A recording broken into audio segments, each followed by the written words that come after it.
Your money. Around 7:15 p.m., one firearm on his hip and another accessible inside the vehicle. At the same time, Kimberly's secret lover is at home, winding down from a barbecue with his pregnant fiancée, his parents.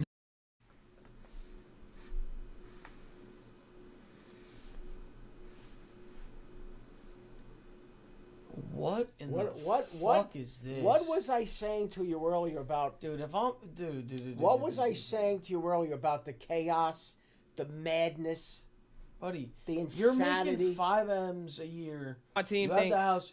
that I should not Soon collab as you with. see that she's cheating and sending money, now On Hood. I'm pretty sure you won't. You Y'all won't say have I to split should. anything with her, because I think she like did something. Yeah, but even and now just leave her, bro. I'm saying even if that is the case, she gets some of the fortune, then she gets some of the fortune. But I mean, you can't continue living like this. And this son of a bitch, I understand what he's doing. This guy, this piece of shit, his fiancee's pregnant. He's like, let me keep fucking the older rich woman, and she'll keep sending us cash. I get that. Okay? And his sister's kids playing outside. They have no idea that within minutes, their quiet will take a drastic change.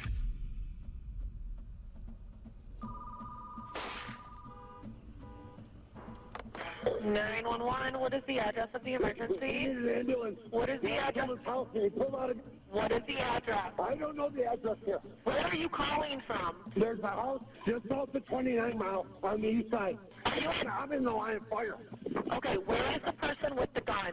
I'm behind the car. Where is the person that is shooting? He's in the house. Sir, do you have a weapon on you? Yes, I do. You do? What is your name? Catch him out. Approximately 5 minutes after this alarming call, a team of 31 officers from the Macomb County Sheriff's Office is mobilized and dispatched to the location. All they know is that a man named Matthew Mollicone is trapped in the line of fire, and that somewhere nearby, an active shooter is targeting innocent victims. When officers arrive, they quickly notice Matthew taking cover behind a smoking car. Get down. Get down.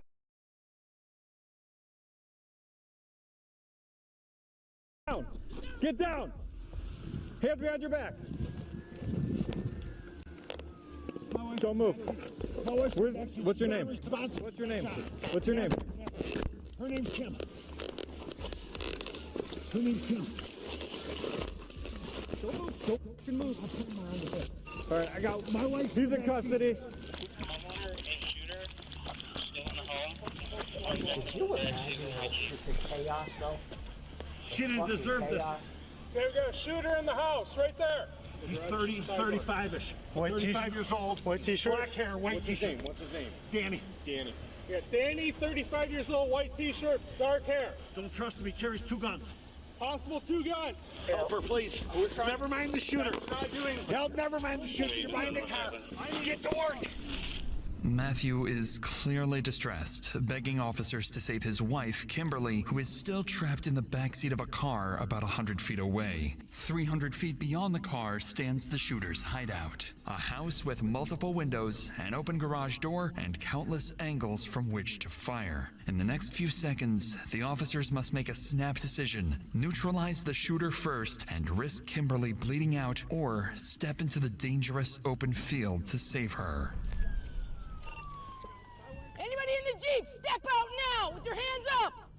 Hands up! Face away from me! Get out of the Jeep!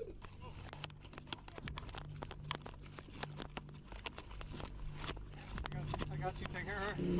Shit. Let's go.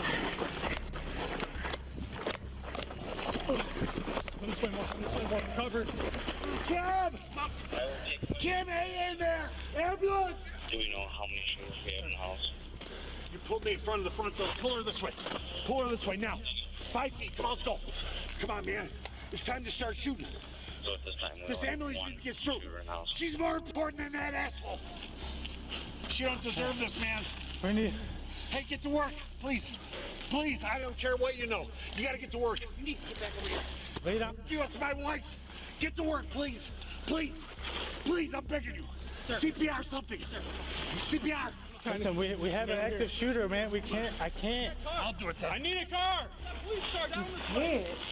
Need cover. Wait a piece check. The problem is they don't know if they start working on how to open the open. There's an elderly male with a What if white somebody opens t-shirt. fires on? They don't know what's going on. We know they don't know Bro, shit. pull her behind a car or something. What do you mean? Oh, I can't? It's an open field, is what he's saying. I don't know. Okay. After managing to pull Kimberly from the car, paramedics begin working urgently to save her. She's been shot in the neck and is unconscious, so every passing second matters. At the same time, SWAT prepares to move in and neutralize what they believe is an active shooter barricaded inside the house. At this point, officers are operating almost entirely off of Matthew's account, thinking there's an armed gunman inside. In reality, there's no active shooter at all, only a wounded homeowner and several family members inside the residence. Without that context, every tactical decision carries enormous risk and could put innocent lives in danger. And within seconds, that possibility is tested when the two elderly parents suddenly emerge from the house. Hands off, hands off. Disgraziata puttana vecchia. You ruined my boy. Capiti cerare, bitch. You bitch. Valentino, other than Come on, walk out to us. Come here, sir. Right behind you, sir. Come here. Sir! Dominique, come on. Sir, stop 1 second. Ma'am, you keep walking towards me. Stop. Come on. Here, Right here. Come here. Come here. Come here. Over here. Hands behind your back. Right. Hands behind your back. It's okay. It's okay. It's okay. It's okay. It's okay. It's okay. It's okay. It's okay. It's okay. Italian lady. I don't do nothing. Okay. Who else is in the house? My daughter alone, my little grandchildren. Two little children? My daughter, Gabriela. Your daughter, two No, grandchildren, dos. and your Yes, son. my Where's your son at? in the floor. Yeah. Right here, Salvatore. FYI, there's a piece right next to your left foot. Because of a language barrier, officers are only able to piece together fragments of what the elderly couple is saying.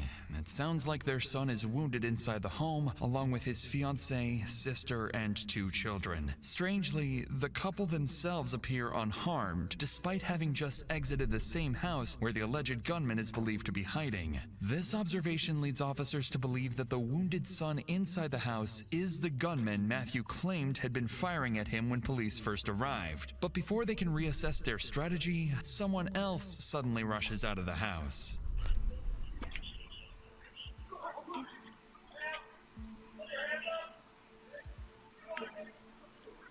Why are they blocking her? Is that a kid? Come straight out. Towards me. Ma'am, go to your right side of the car. Right. Damn.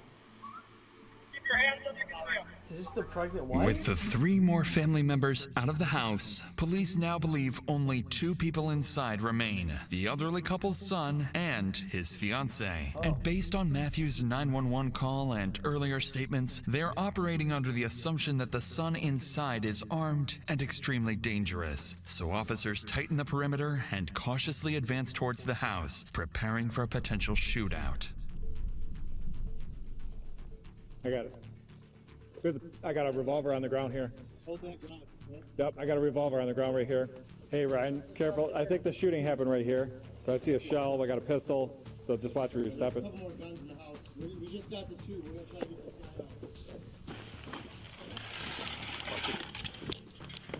out. Sheriff Flat! Sheriff Flat! Show me your hands!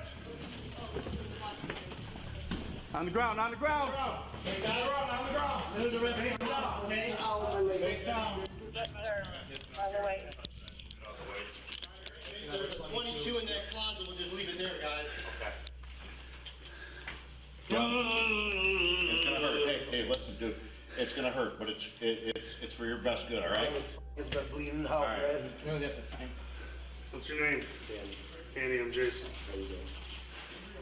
Inside the residence, officers find 38-year-old homeowner Daniel Giannone suffering from 2 gunshot wounds. Beside him, his fiancée Eliona is desperately trying to stop the bleeding. Police call in paramedics to treat Daniel's wounds. Daniel himself doesn't appear to be the aggressive gunman Matthew described, and as officers begin speaking with him, they quickly realize the situation may be the complete opposite of what they first believed. Or if it went in and then came out. Okay. So. Well, I was running away, so, but. I don't know how many obvious shots were fired, but. Whatever was in that gun. This is the gun that shot you here? No, that's the gun I had with me. You didn't have a rifle? No, no rifle. I had my If we help you CPR. stand up, or do you want us to carry it?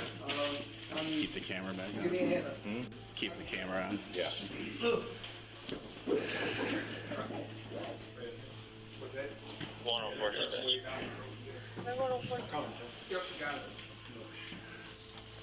This guy wasn't doing anything. He got shot at his house.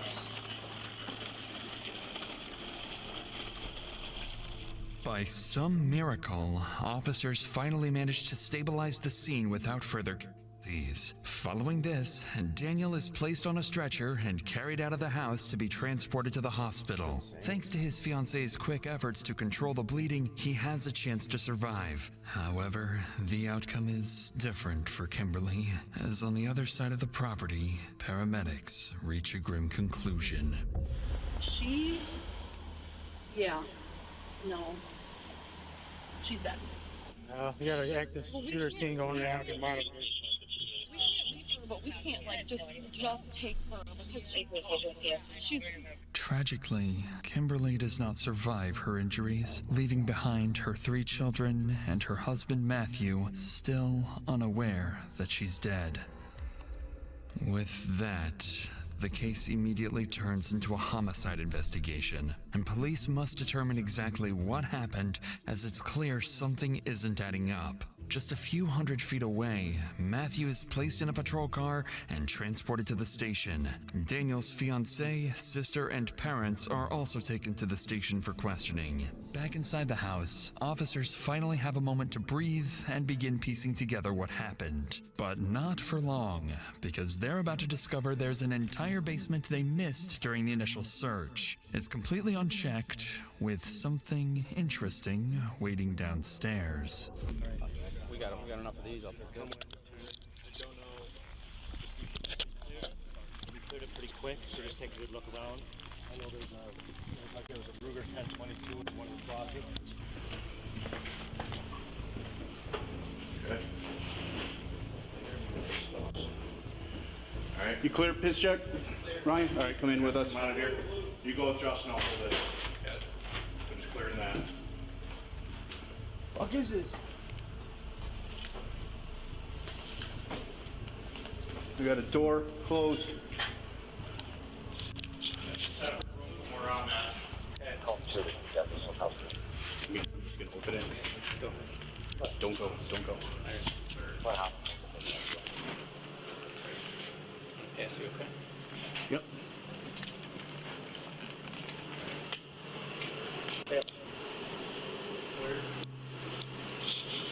Room clear. Clear. Where are they blocking?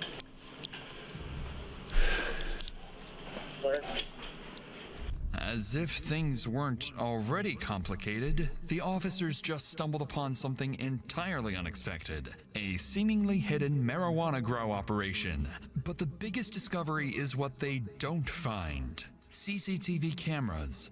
Officers already spotted multiple cameras around the house, making the absence of any in the basement suspicious. This exact CCTV system will soon prove crucial to solving the case, revealing exactly how the shooting unfolded and who fired the fatal shot. Beautiful. We got cameras. He's got cameras.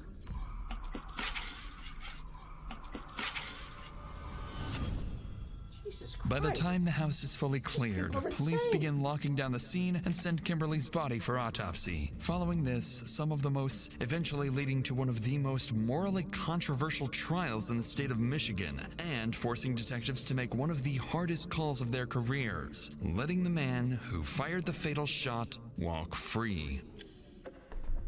It's now 3 hours after the shooting, and based on preliminary statements from responding officers, investigators believe they may be dealing with a volatile dispute between two families, with multiple shooters in the picture. So they need to determine what sparked the conflict and who fired the fatal shot that ended Kimberly's life. However, there is one major problem ahead. In cases like this, there is no neutral ground. Every statement will be biased, and each person will blame the other side. Additionally, both primary suspects are temporarily off the table, as Daniel is being treated at the hospital and Matthew is too emotionally volatile to be interviewed. Still, investigators have to start somewhere, so they decide to begin by interviewing Daniel's family, starting with his fiancée, Alyona.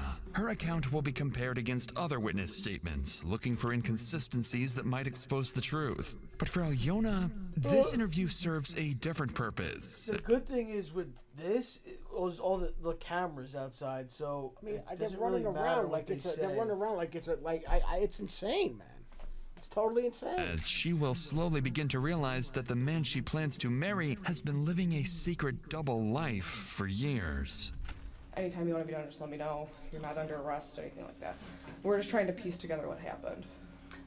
As I'm sure you are as well. Yeah, I would like to know kind of like, okay.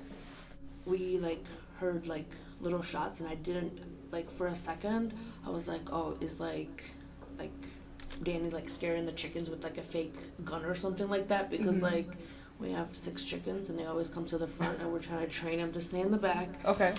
Not that I wasn't concerned, but I was like, oh, maybe it's like the chickens. But then it was like shot after shot after shot after shot. And I was like, girls, like, come over here, like, stay away from the windows. And like, and then SWAT came in, like, literally, like, hands in the air, like, okay. I guess, you know, whatever. I don't know. I guess that's how it works. So, and then we were out. Then we came out of the front door too. Based on Alyona's words, it appears she has no clear understanding of what sparked the shooting. In reality, she knows more than she thinks. She just needs the right questions to connect the dots. There's no way. There's who's no this way. guy at your house? He said stay away from my wife, so that's gotta be either somebody he's like Ellie. either been with or is with right now. Ellie? I don't know. Who's he been with? I know he was with the lady, but What's her name? Kim. Okay. But as far Jesus as I know, Christ. they were like done. Okay. So why is he showing up at your house now? Not, that's a good question now. I don't understand why she would come with him, like why she would bring him there. That's kind of weird too, though. If I was having an affair, I wouldn't exactly take my husband to the person that I'm having an affair with. Sounds like maybe That is weird. things didn't end there. If this guy's showing That's up saying fucking that. weird. Right timing.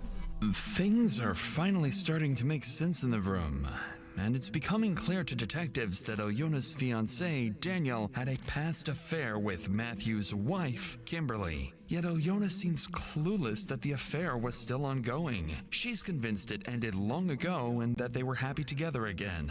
Whether that's the actual truth remains to be seen.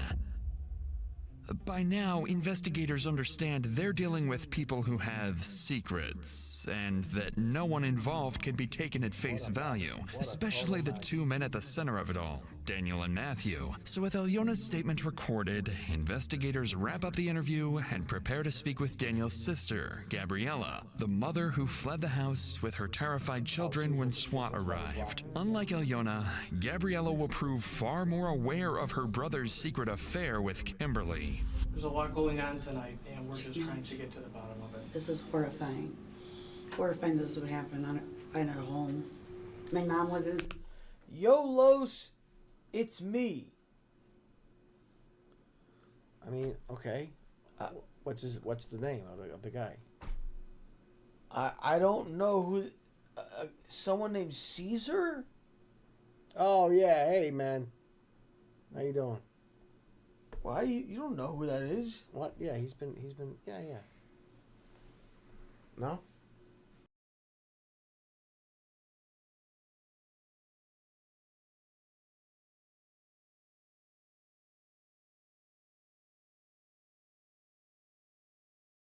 I'm about to go investigate, bro. You want to investigate? Go ahead. Fuck are these noises? Hold on, chat.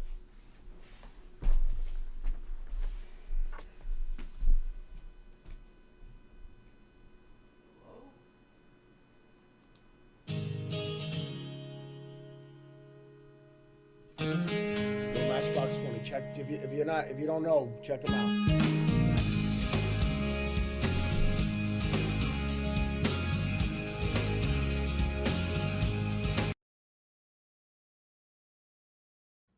Yeah.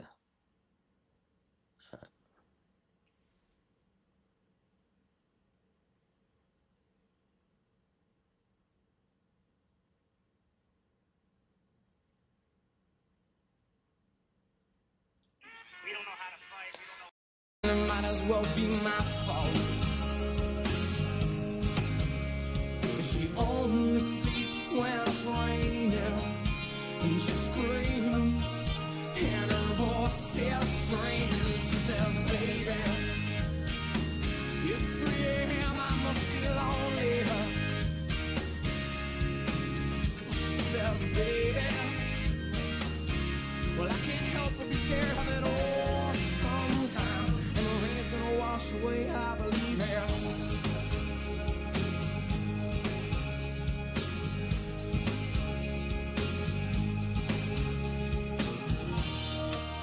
She's got a little bit of something, God, it's better than nothing.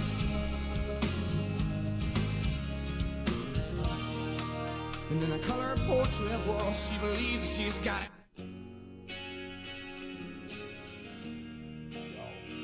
Yo, I forgot about that. Yeah. So this is a song that She said, I don't know if I've ever been good enough. I'm a little bit rusty and I think my head is caving in.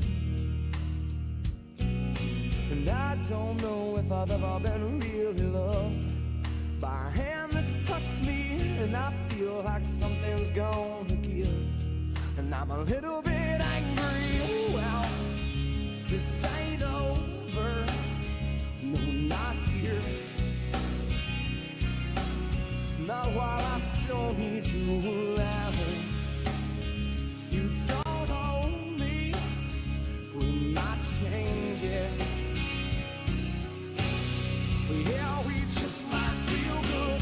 I wanna push you around. Well, I will, I wanna push you down.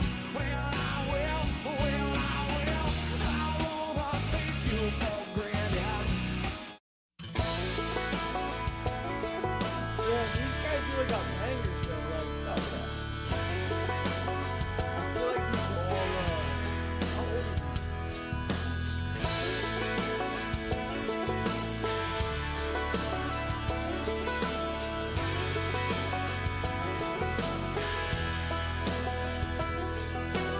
All day, staring at the ceiling, making friends with shadows on my wall. All night, hearing voices telling me that I should get some sleep, because tomorrow might be good for something. Hold on, feeling like I'm headed for a breakdown, and I don't know why, but I'm not crazy, I'm just a little unwell. I know right now you can't tell, but stay a while and maybe then you'll see a different side of me. I'm not crazy, I'm just a little impaired. I know right now you don't care, but soon enough you're gonna think of me and how I used to be me.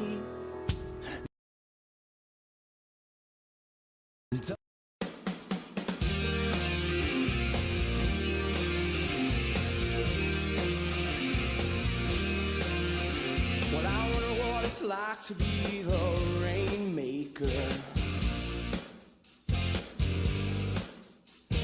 I wonder what it's like to know that I made the ring.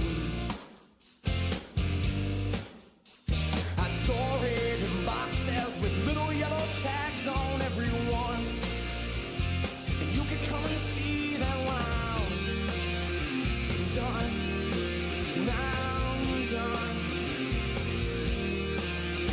I wonder what it's like to be a superhero. I wonder where I'd go if I could fly around downtown, yeah. From some other planet, I get this funky high on the yellow sun. Boy, I bet my friends will all be stunned. They're stunned. Yeah. Straight up, what did you hope to learn about here? If I was someone else, would this all fall apart? Strange, where were you when we started this game? I wish the real world would just stop hassling me and you. All right, bro. All right, good stuff.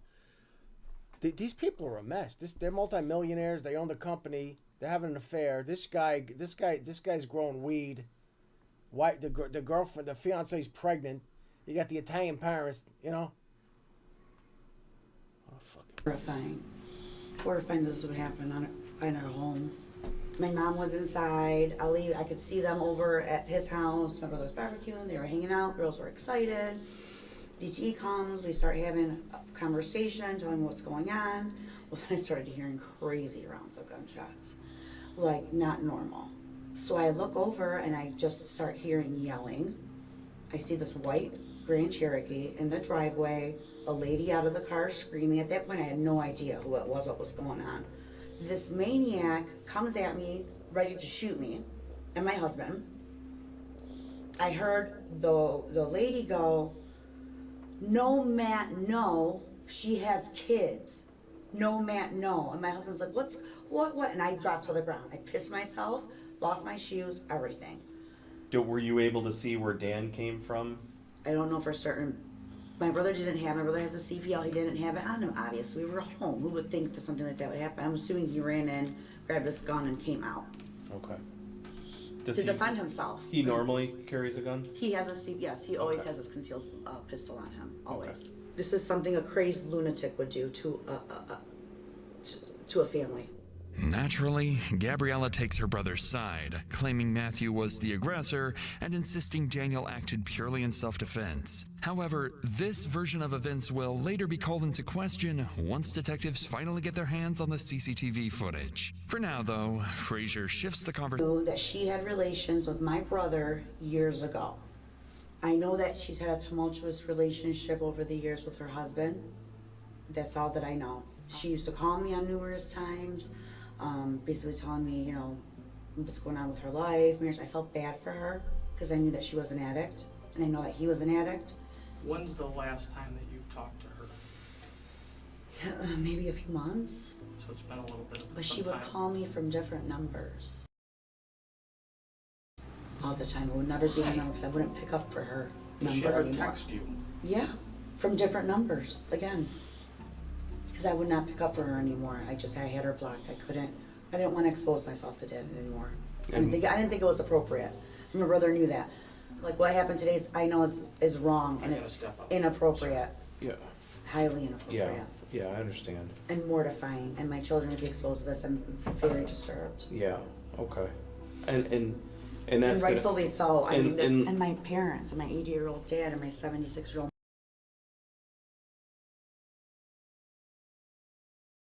mom. I feel like I'm in a movie right now.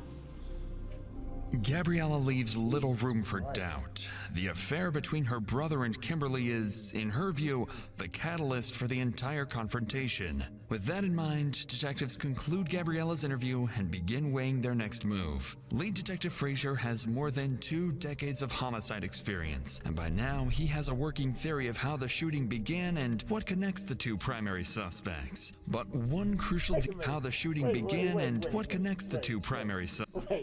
Wait. And by now, he has a working theory of how the shooting began and what connects the two primary suspects. But one crucial detail remains unresolved. Who fired the fatal shot that ended Kimberly's life? Approximately 6 hours after the shooting, investigators receive a critical update. Daniel has stabilized and is asking to tell his side of the story. An hour later, officers wheel Daniel into the interrogation room. He appears visibly shaken and still in pain. There's a gunshot wound above his right knee and another injury on his right foot. Just hours ago, he was bleeding inside his own home, with his family only feet away from the deadly crossfire. The whole thing lasted seconds, but in those seconds, everything changed. And it's moments like these that you can realize just how fast your life can change. In January 2021, Jason Morgan lawyers across Option unit Unleavened and Morganity for the people to the investigation, where Daniel has just been brought in from the hospital to provide his account of what happened the previous night. Detective Frazier knows that Daniel is a man with secrets. Everything he says could be a carefully crafted story, and for all they know, they might be sitting across from Kimberly's killer. Hey, how you doing? I've seen better days. Oh, I'm sure you have. Obviously, there's a lot of things that took place tonight, so I'm gonna start by just kind of letting you, like, why don't you just tell us what happened? Just in a girl, you know, I just got done barbecuing. Mm-hmm. You know, and next thing you know, this white truck, I didn't know who it was at all, you know. The white truck came out and a man came out of the car. Came towards me, I didn't know who it was, you know. I had my business truck outside. I figured, you know, somebody wanted something, but he came to me pretty aggressive. And from that point on, like, it's just like a daze for me. And he, like, you know, he like showed me his gun, you know what I'm saying? And I had my weapon on me, and you know, I'm like, leave. And next thing you know, like, you know, he's ready to fire shots at me. And that's all I remember, I swear. Like, everything was like blank from that point on. Like, I just was like, it just like, I froze. I don't know. I froze, like, when he pointed that gun at me, like, started shooting, I just froze. I don't remember anything, like, I just froze. According to Daniel, Matthew arrived out of nowhere and immediately started brandishing a gun on his property. But this is where the story begins to blur between self-defense and murder, because detectives are about to learn that Daniel's own actions may have set the deadly shooting in motion. Would you be able to just kind of draw me a layout of where your garage and how your driveway is and stuff? Okay. Oh, the barbecue was right here. Because I just got done barbecuing. Burke van was right here. Okay. So this car pulls up? Right in the freaking driveway, like he owned the house. Okay. So that car pulls up and you're outside? I'm outside. I'm in between the garage, like inside the garage. Okay. He comes up there. Stay away from my wife. I'm like, what are you talking about? And then all of a sudden, like, it hits like a light bulb. She comes out of the car, and he's like, you know, he's brandishing his gun when he's walking up, like he's about to shoot me. Like, what do you mean by that? Like, he had his gun, like he was pulling it up. Like, you look like he was ready to fire. He's like ready to fire, and you know, he's ready to grab his gun, and boom, I shot one in the air. I'm like, get the f out of here. You shot one in the air? Yeah, because he was gonna pull his gun out. And he looked like he was about to. What do you mean he was gonna pull his gun out? You're saying two different things. He said the gun was out. He said he's gonna pull it out. Let's see what happens here. The bastard started firing shots, and I ran out, and I ran for my life at that point. I'm out of bullets. So then I'm running around the house. He got me. He's firing at me at the corner of the house. I had another firearm inside the garage. So you grabbed that second firearm? Yes. And what is it? What kind of gun is that? It was a Glock. Okay. So it was a 27 compact. Okay. This is the time that you need to get this out, okay? We don't want to go down the road and you be like, oh no, I said, you know. Everything was on surveillance camera. Okay. Everything is on surveillance camera. I'm going to tell you, like, what I remember, because after those shots were being fired at me, Like, I just don't remember anything after that point. So like, I did just he- like panicked. I panicked when he started shooting at me. Like, I panicked. I just wanted him to leave.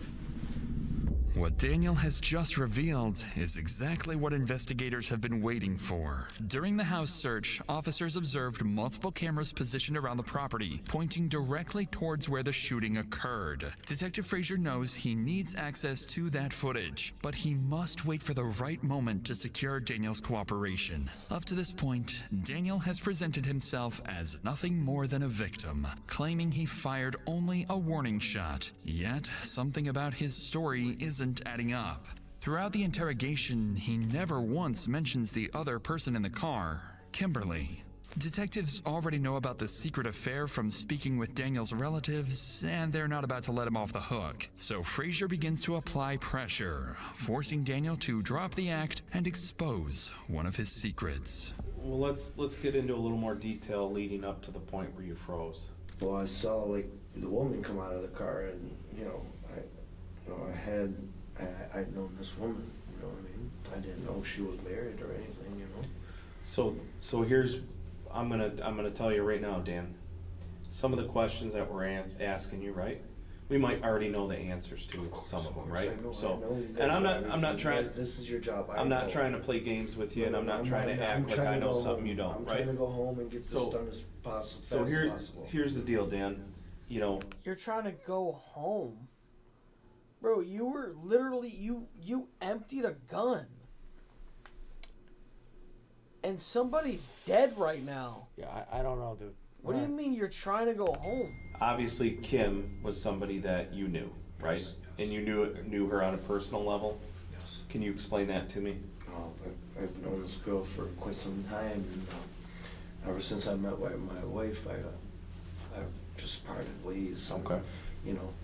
I'm trying to put this together. We did get the information. We know that you had relations with her. Let's go back. I've had, right? Had, yeah. But what I'm trying to figure out is why tonight. That's what I'm trying to figure Right, out. Danny, too. what happened recently? Why would this come to fruition tonight? That's, Does I it make swear sense? on everything, I have no idea, because that's what my wife was telling me, what is going on. I don't have any calls from, like, I don't call her, period. Now, I know in the past, your now fiance Had has altercation, had yes. some issues with her. Yes.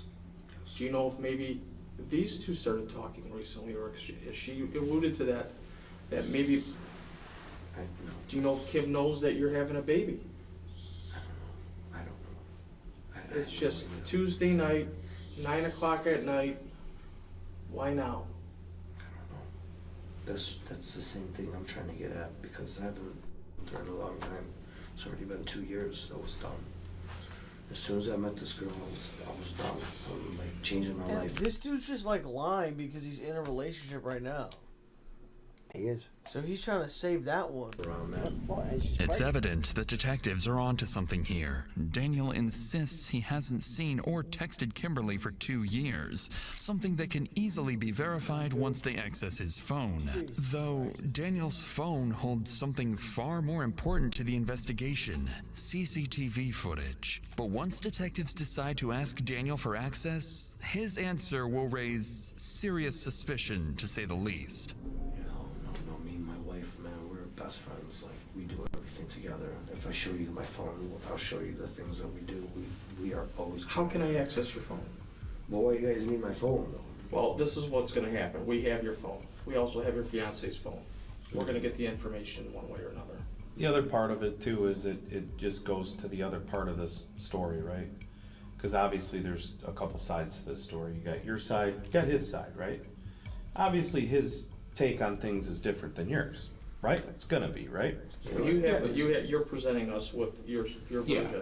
We have another version. Guess what? We've got cameras that caught it all. Right. We need to look at that. Yeah. If we don't get to see these cameras, I need to speak to somebody to tell me to direct me to the right route, guys. You gotta understand. I want to help, but I have to have my lawyer. What kind of cameras do you have? I have Ring cameras. Ring cameras? Yes, and they're surrounded the you whole house. you said it caught the whole thing, right? And it should have, yes. I know what you're doing, Danny. You want to watch this first and make sure that it all adds up. No, I'm telling you guys 100% truth, guys. Honest to God, I have nothing to hide. I want to help you guys, but now, like... Are you worried about it? Absolutely not. This man came to my house. I mean, this man came to my home.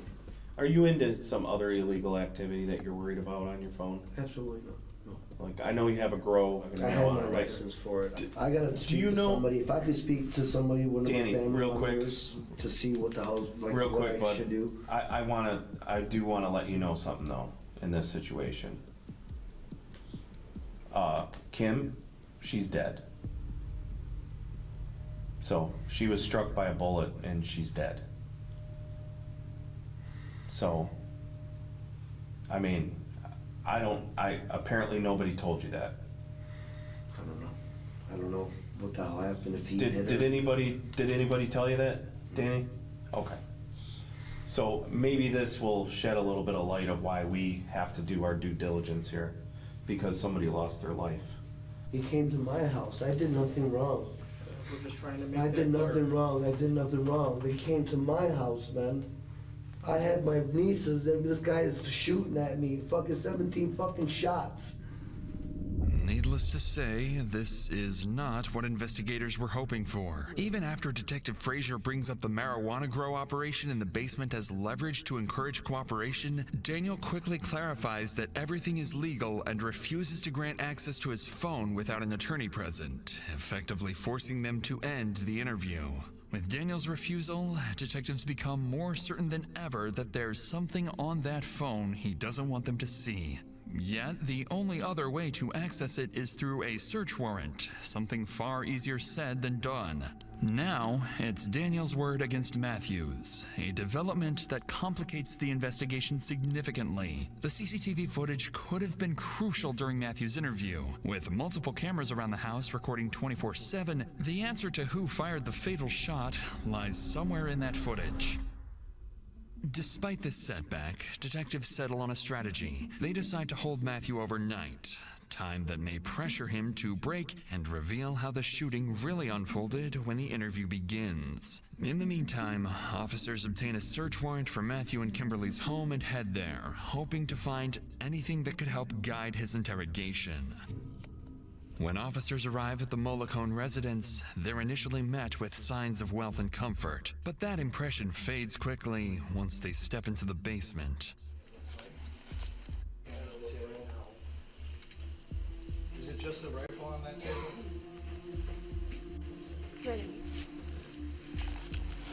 No.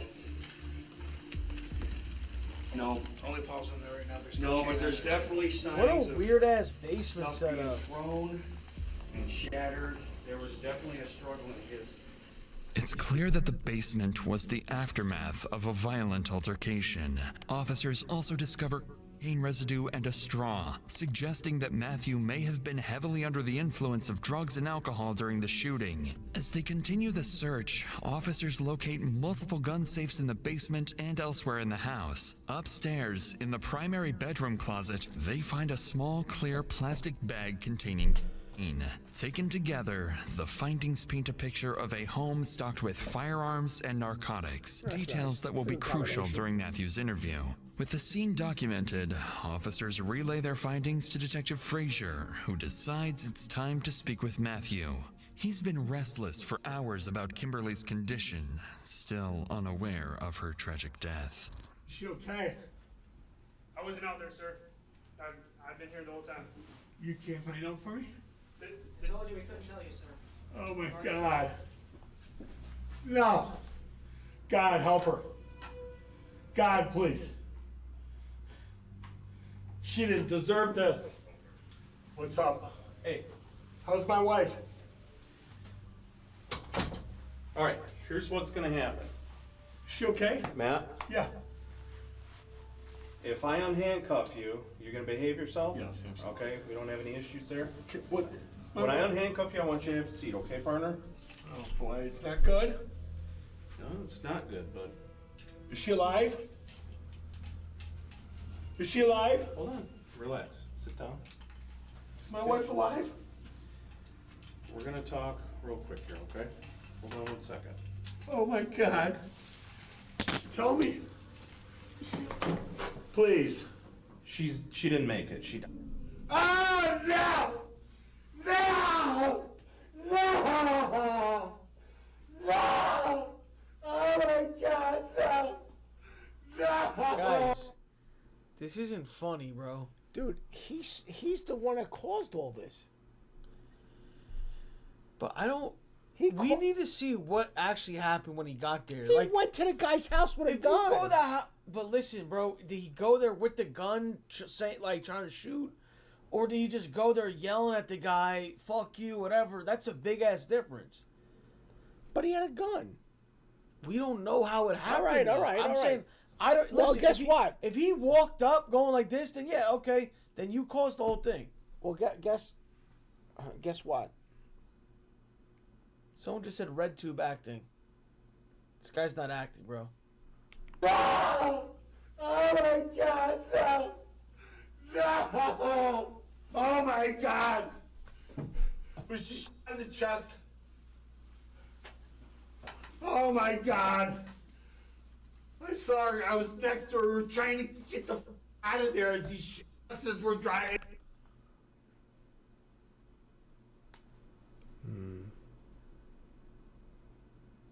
You're shooting into the window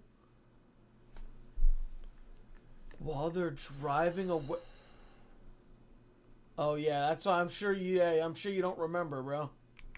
Sorry, I was next to her. We were trying to get the out of there as he shot us as we're driving in reverse. Oh my God! Oh my God! What has he done? Matthew appears devastated, unable to control his emotions. Yet, to Detective Frazier, something about his reaction feels off. Detectives like Frazier are trained never to take anything at face value, carefully watching for even the smallest inconsistencies in a suspect's behavior. And in the moments that follow, Frazier's instincts would prove correct, as Matthew's behavior is about to shift completely. What just happened? Psycho! That asshole! Oh my God! Did he make it? That's why my wife's dead, because I'm a horrible shot! What a psychopath. Do you want to tell me about it? Sure. This guy and my wife have been having an affair for 9.5 years. I found out about it 6.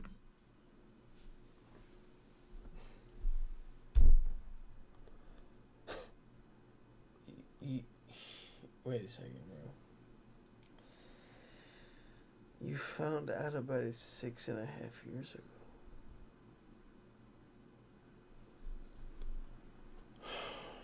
Maybe I'm old school, bro. If you cheat on me, I'm never speaking to you again. I'm never going to talk to you again.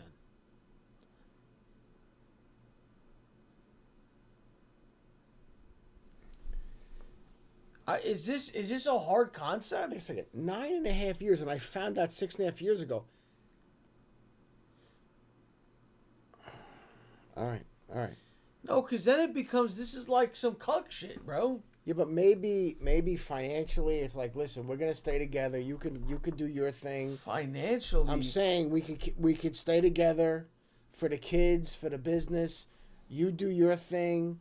But what happened that now all of a sudden?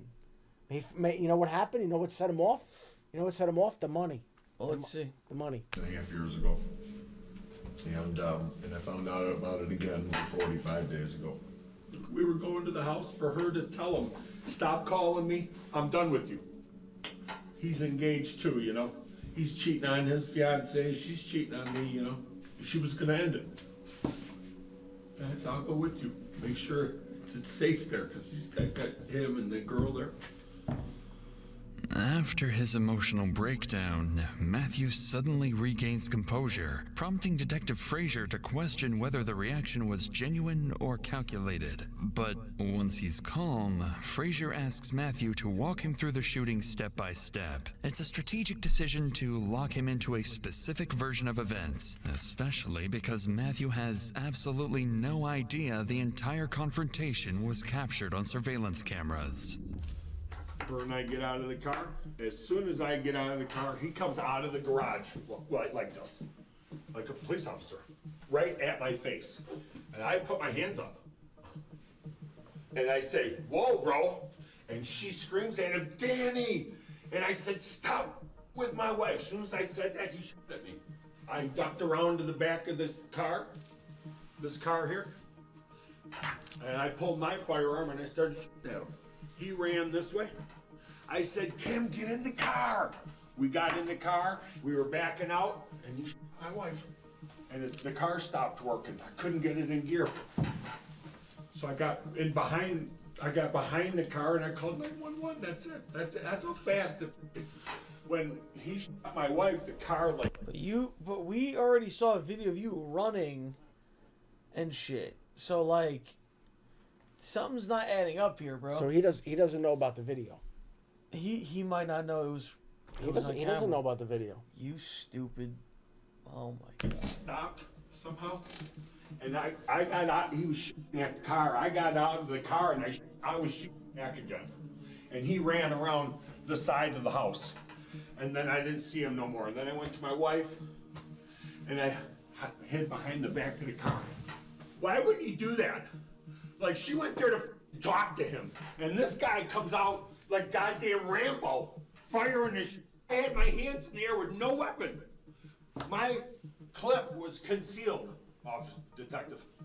My gun was in its holster and concealed. I was like this. As expected, Matthew's story is the complete opposite of Daniel's. He insinuates that he acted in self-defense. What do you think? Just what do you think happened? I think this guy went to his house and he had a gun on him. That's what I think happened. Now, whether he went there to kill him, threaten him, I don't know. But he went to someone else's house with a gun. I feel like they're both lying about shit. The other guy going, oh, I don't know, I shot in the air once, and I don't know, bro. I think they're both making shit up. He claims that Kimberly's death was simply because he's a bad shot. Though one detail in his account immediately stands out. Matthew insists his weapon was concealed the entire time. Yet, when he reenacts the moment and raises his hands, the detective can clearly see that the gun would have been visible. But before Detective Frazier can press him on that inconsistency, he is called out of the room with a critical update. The CCTV footage has just come in. Daniel has finally agreed to grant access to the footage, either out of guilt or confidence that it will clear his name. So detectives immediately begin combing through the recordings, and it doesn't take long before cracks begin to form in both men's stories. At 9:30 p.m., Matthew's car arrives at the property, and at first, events appear to follow his version of the story. The first gunshot heard in the background is fired by Daniel as a warning, just as both men described in their interviews. But in the minutes that follow, things begin to unfold very differently from what either man claimed, and it will determine which of them spends the rest of his life behind bars. Get on, Danny! Get on, Danny! Matt, get out of the car! Get on, Danny! Stay away from my wife! Stop it! Stop it! Stay away from my wife! Danny, no!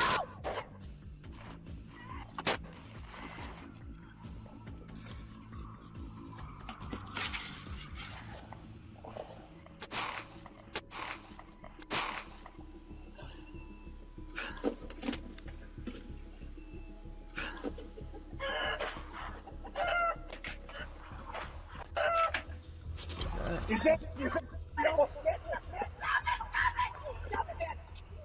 Who else has a gun here? Get out of here, let's go! Who else has a gun here? Let's go!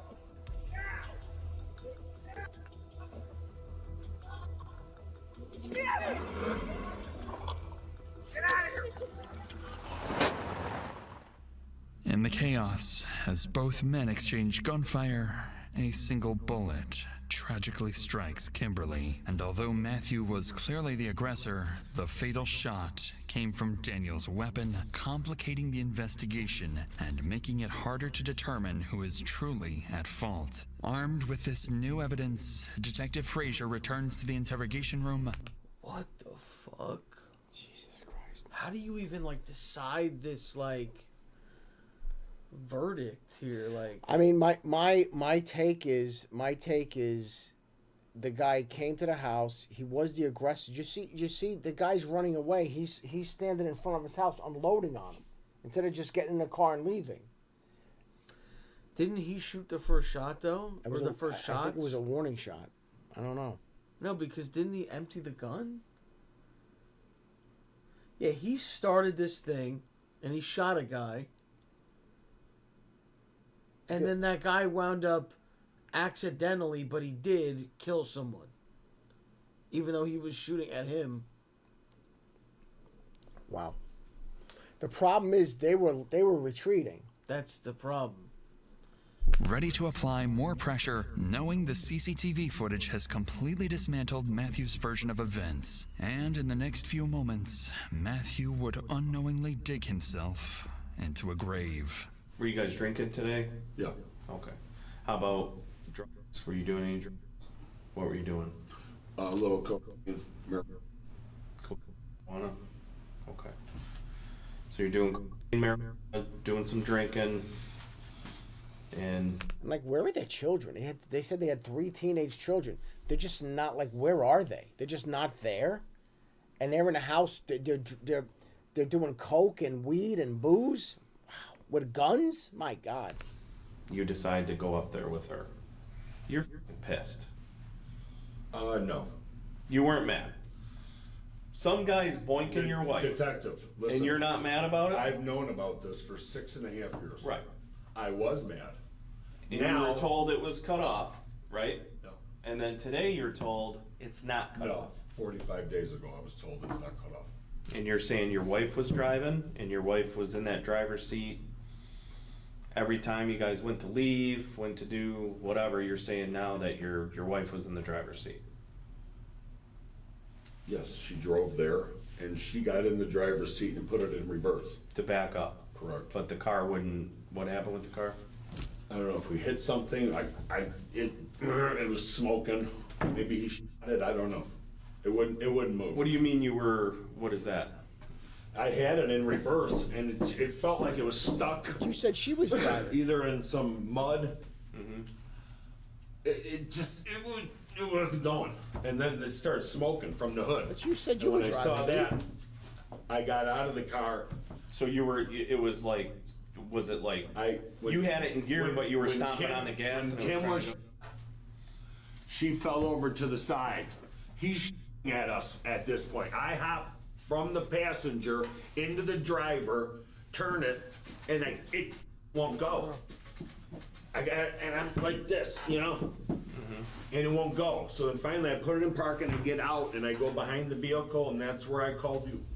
In a not so unexpected turn, Matthew admits to taking beforehand, something detectives already knew after searching his house. It's at this moment that Detective Frazier would finally confront Matthew with the one piece of evidence he can't talk his way out of. I don't know anybody that's gonna buy this. I wasn't mad. I went there like all cool, all great.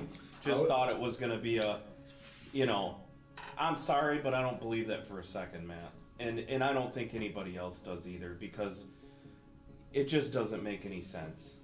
Well, that's going to be easy to prove your theory wrong.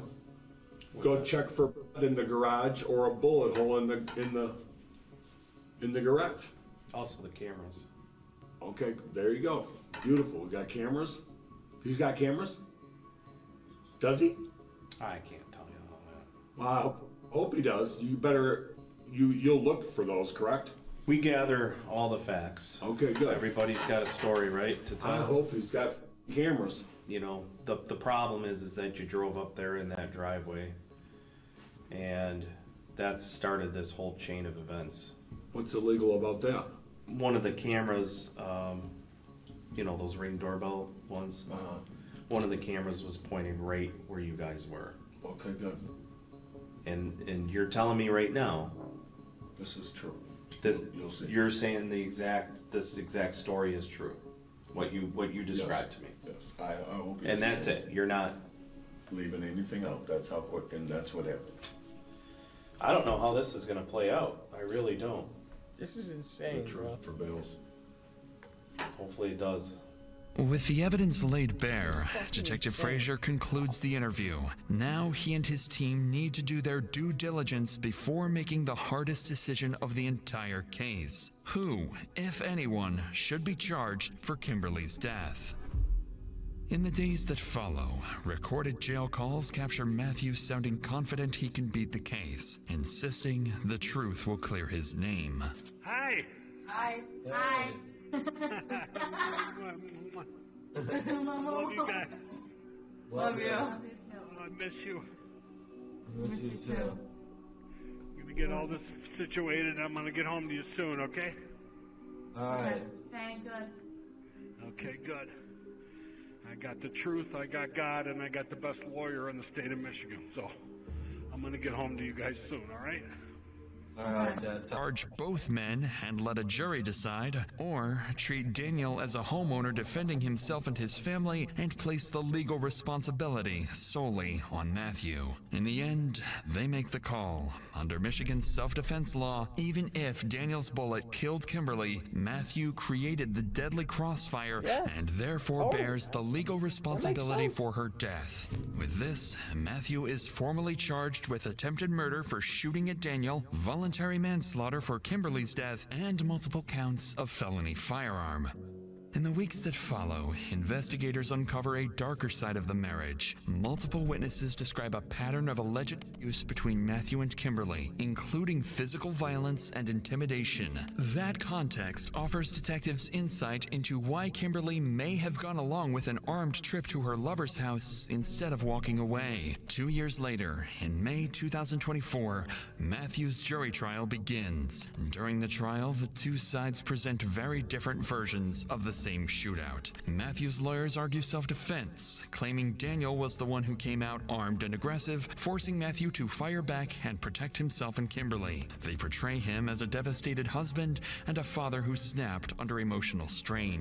The prosecution frames Matthew as a jealous husband who armed himself, consumed drugs and alcohol, and drove to Daniel's home, looking for a confrontation. After an 8-day trial, the jury rejects Matthew's full self-defense claim and finds him guilty. He is sentenced to a maximum of 40 years, with parole possible after roughly 18 years. Oh my God. Well, dude. You don't go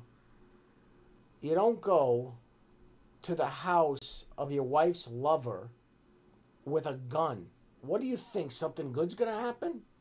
What do we think's gonna happen? But it's like, dude, he started this whole thing. That guy was the boyfriend, or whatever you want to call him, the lover, was at a barbecue. The guy's running into his house and you're shooting at him. Yeah. So you could have killed him. You could have killed everybody. There were kids in there. There were kids. And then when you get in the car, but that's what I understand is that he didn't create the deadly shootout there, though. Okay, but here's the thing. This guy is shooting at a car leaving. Follow me on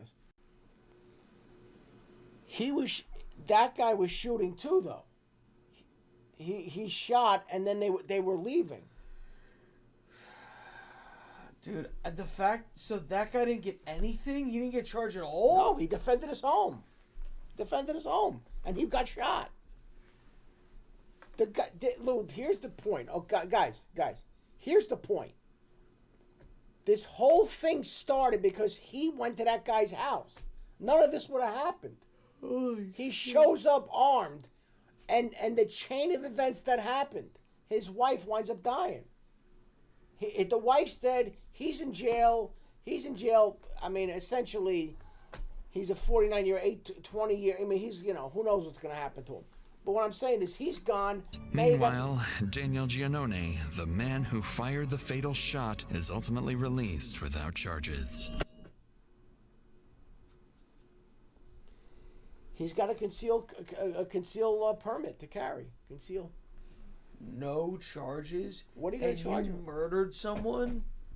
Well, I mean, technically, he was shooting at the guy. So that you know. Wow, bro. Yeah. It's sitting by the overcoat the second. Wow, dude. Like. I know. I'll tell you, man. These Dr. Insanities, they become more and more wild. Yo, you wanna talk about movies, bro? Real life is, you know, crazy. Wow, man. Dude, I'm not gonna lie. Yeah, I think I'm cooked right now, man. I'm pretty cooked too, but oof. Yeah, I know. Let me just get off. What's your plan? What'd you say your plan is over the weekend? We're gonna just stream UFC. Well, we can't stream it, but watch all the fights. Yeah. Do some gambling. It's gonna be a little bit of an adjustment getting back into the groove, you know. Yeah. You know, getting back into it, you know. Oh shit! Yeah, I think oh fuck! It's funny though. Like I the last couple days, like just trying to get back into like the routine. You know what I mean? Dude, this is just. I know.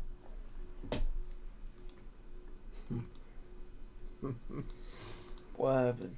No, I'm just saying, man. It's like it's funny. You don't realize like you're trying to, you know, like I said, you're getting back into the groove of things. It's like, oh my god. Wait, let's see if I lost that parlay. By more. Oh, okay, that's great, bro. Oh no. Everything hit, except. Oh my god. Look at this, brother. Okay, man. I hit 7 out of 8 legs, and Anthony Edwards. It's so crazy how you just always miss like one. It's kind of nuts, man. Look at these, man. Yo, I gotta tell you, man. Anthony Edwards he's a character, man. He says he's crazy. Dude, he'll score like 40 points. You couldn't get 25 today, bro. I know. What the fuck is this, man? I know. I gotta tell you, man. I don't even know. I do not even know what that playoff picture is gonna look like with the NBA, man. That shit's gonna be insane. It's gonna be insane. I have a feeling though.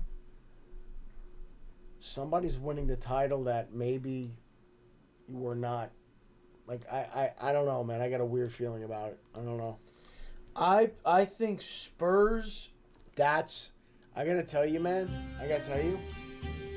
I think Spurs can win. I gotta tell you, that Spurs team. If you're asking me right now, I don't see a team beating that team in 7 games. I don't see it. I don't see it. I mean, I'm thinking about the East, and I'm thinking about how well the Pistons are playing. I mean, the Knicks are playing good basketball, but the Pistons, and I don't know listen, if Tatum comes back, I don't know, man. I don't know. But Yeah, let's not discount the Celtics. No, but that West is crazy. The West is crazy. And so you got OKC, but that Spurs team, man. I don't know.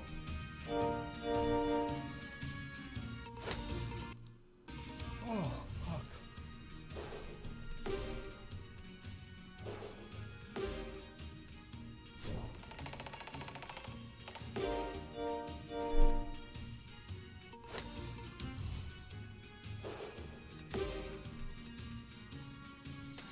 Yeah, I think obviously the Thunder can win. I mean, listen, I think when they have everybody healthy, like I said, I watched that Knick game the other night. Not watching Outdoor Boys. Not watching. No. Going to sleep, guys, bro. guys, we gotta. Yeah, man, I'm fading. He's fading. This could be good. Yeah, I know. Believe me. We'll. You know, it's so funny. Like, it's so funny. Like you. Like I was thinking about this. I was like, I came on around 10. It's 4 hours. It's almost 2 o'clock. Like, I think about that. I'm like, 4 hours, man. It's crazy. It's crazy. Yo, can I just tell you something, guys? I'm gonna share something with you. This has been. We've talked about this, right? And my favorite. My favorite breed. I mean, obviously, I love the, you know, I love Tino. But like, there's something to me special about German Shepherds.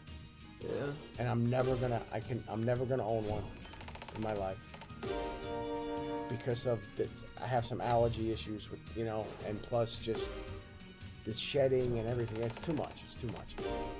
But like, I was watching something. Like, of course, you go down a rabbit hole. I was watching a video today.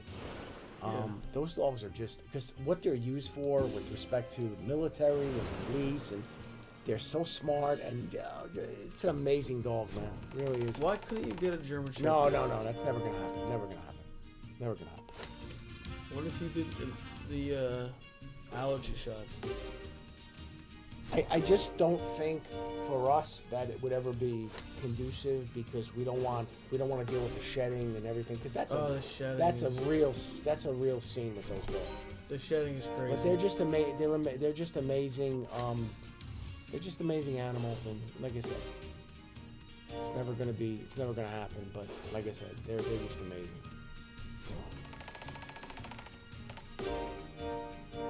What about all this hubbub with Heat 2? What do you? I don't know. I can't wait, bro. But dude, you got some real heavy hitters in that movie. I'm like, oh yeah. What's the concept though? That's what I don't understand. I'm trying to figure out. Is it a prequel, like, which would be goofy? I don't know how they would manage that, but whatever. I mean, I think if it's being made, it's got to be a good idea. Like, they wouldn't just... Listen, I'm a huge I love Michael Mann. So we'll see what happens. You know what I'm really curious about though? And we had talked about this. I'm really curious what Tarantino's going to do for his 10th movie. Yeah. Because he keeps talking about this whole thing where he's going to end with 10, because that, you know, all the great directors that went past 10, that they fell off, blah blah blah. And I'm like, you know something? I'm really wondering what direction he's going to go in. Like, you know, they made the Cliff Booth character. Yeah. Which is Brad Pitt. There's the Adventures of, that's coming out, I think, this summer. So he didn't want to direct the sequel for his last movie. That's why somebody else did it. But I'm thinking like, isn't it like a show? No. It's a movie. It's set 9 years later. Cliff Booth. It's 9 years later. So it's in like the 70s. And it's all the shit that he's probably involved in, all kinds of shit. He's like a. Oh, you know what he is? He's like a Ray Donovan type. He's a cleaner. He becomes like a fixer in Hollywood. Yeah. So that's what happens. But so Tarantino was like, my final movie's not going to be a sequel or like that. But I'm really, really curious like what direction he's going to go in. And we'll see.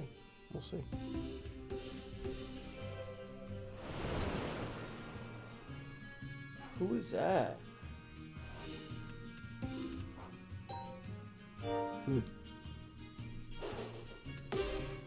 Oh, I think that'll be my. I think the 2 a.m. cue tonight is for me. 4 hours. 10 minutes, man. I think we First of all, I got just a massive shout out to 90 Day. I mean, that was just, you can't, it just gets, I mean, those characters are just amazing. And we finished up with that slob, you know, the slob.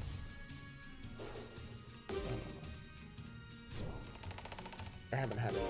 You know, I haven't had a cigar in like. Good, don't have a cigar, man. What?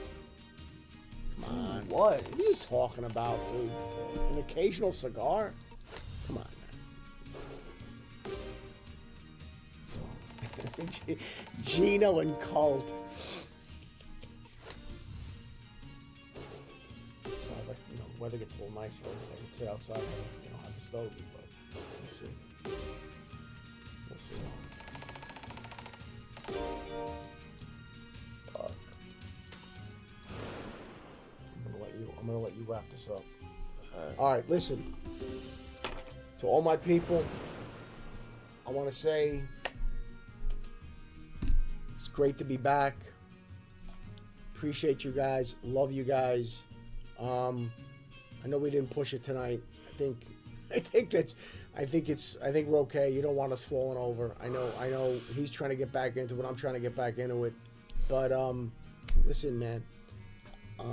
Again, appreciate you guys. Thank you so much for everything. We had a lot of laughs tonight, which is fun, and it's good to be back. So listen, I love you guys. Appreciate it. Listen, have a fantastic weekend. I'll be back at you guys next week. This guy is going to be busy, so you're going to be seeing a lot of him. And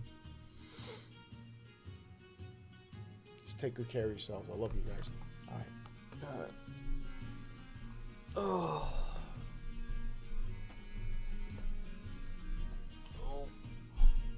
Oh shit, Chad.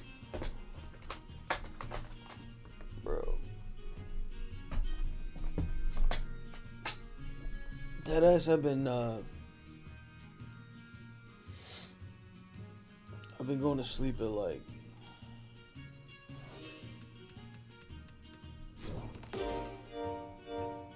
like one day I fell asleep at like 9:30.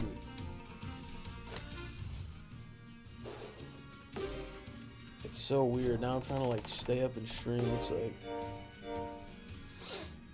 I gotta just chill.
giant! It's a giant! Thanks for coming in to talk about Doug Jr. Of course. Third grade is when I learned Liberty Mutual could save you hundreds by customizing your car insurance. Why don't you come sit with us? Oh, little snug. Only pay for what you need. Liberty, liberty, liberty, liberty. Today I explore 2 abandoned medical buildings, connected by a beautiful breezeway and leads to a patient cafeteria. These buildings held asylum patients over the age of 50 and most likely were spending their life in this facility. The buildings became abandoned in the 1990s and hospital records and equipment still litter the floor. I hope you guys enjoy the video. Make sure to like and subscribe for weekly uploads. Enjoy.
Wow.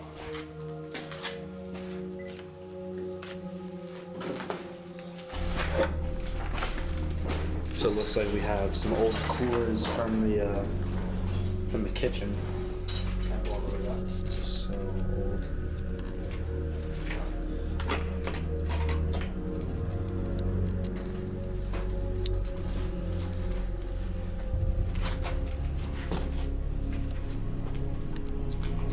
So right here we're walking into the old cafeteria where the patients are getting their food.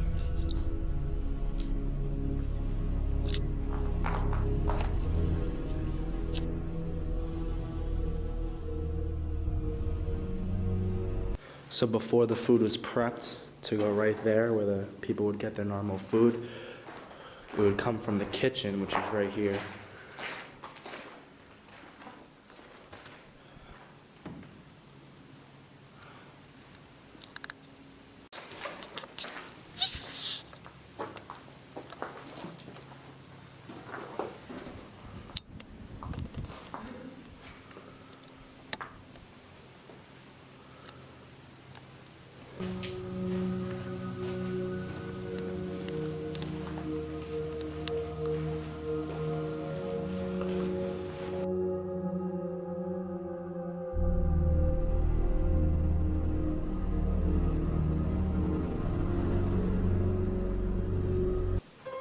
So as we walk in this room, we have the main cafeteria.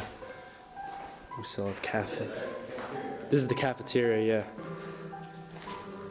yeah. So this would be the main kitchen where everybody would be working, coming from the main kitchen, and this is like the area where the patients get their food on that side, and also on this side with the tray.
There's another exit. I don't know, probably on that side.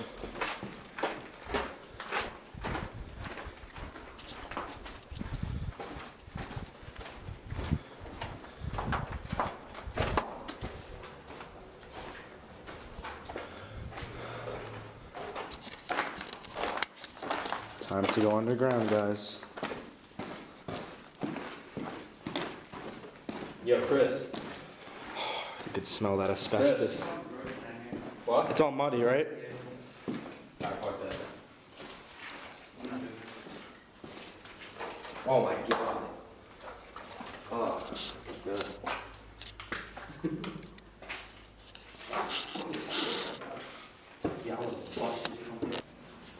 So we're heading down the second breezeway that leads to the other building.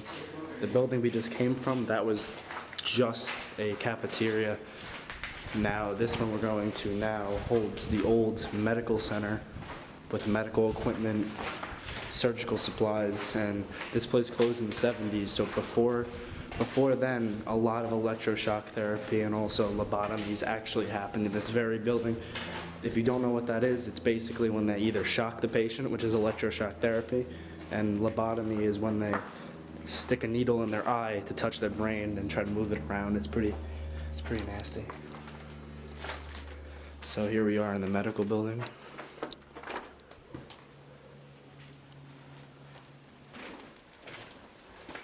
So right here we're going to the help desk in the front of the medical building. I've been this place a few times, and there used to be documents on this table and behind this table of patient records, and unfortunately they're not here anymore because vandalism, and people probably either stole them, burn them, or anything else.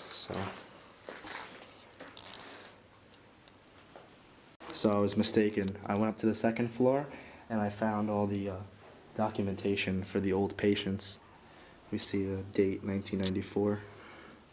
Patient's name, LeBron.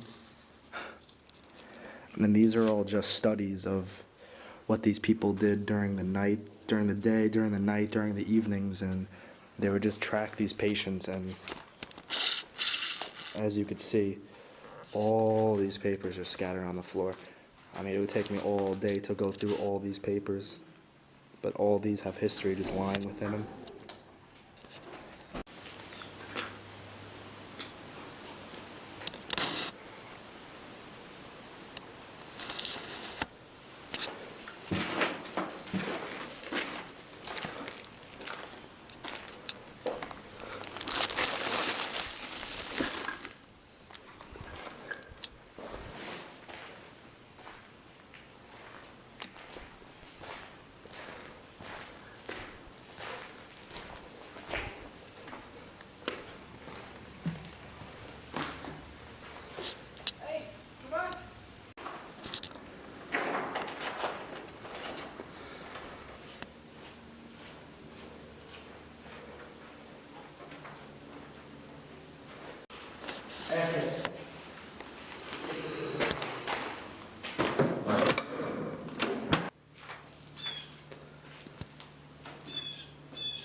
I think we're in this building a little too long now.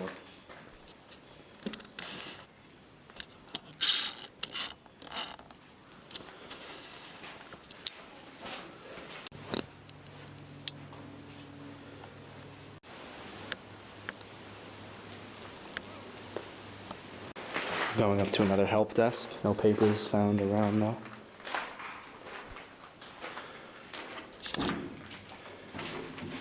This hallway looks so creepy. I love it.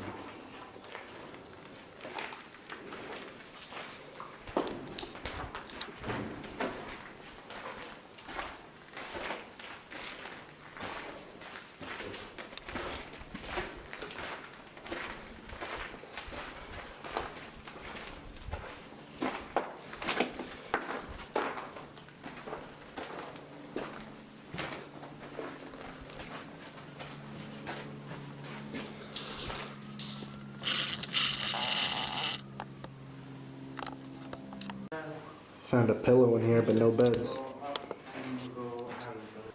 Found the remains of some sort of animal. I think it's a raccoon, I'm not sure. The fur's still on it. It's a raccoon. It's definitely a raccoon. It's been here for a while. Its face is completely destroyed. Yeah. Oh.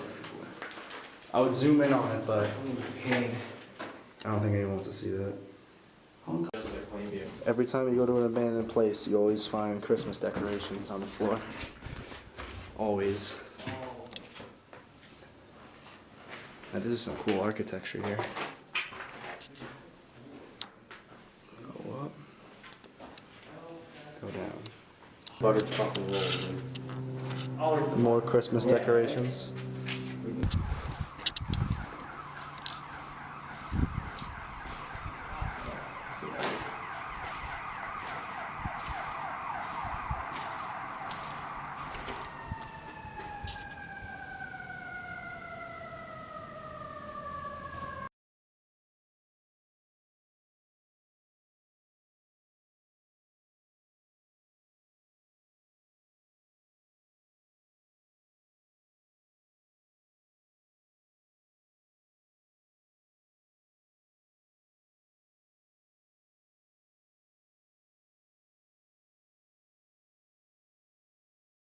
Get a king for the price of a queen on select Ashley Sleep mattresses during Ashley's anniversary mattress sale. Or get no interest until March 2031 on top bedding brands. Shop more deals in-store or online.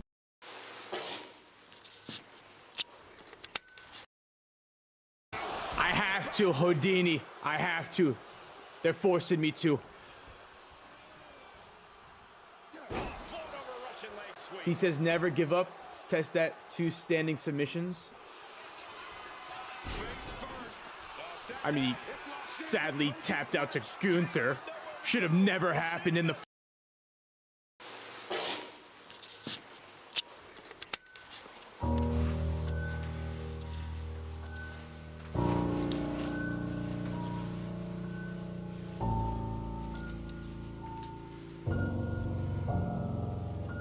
It's beautiful.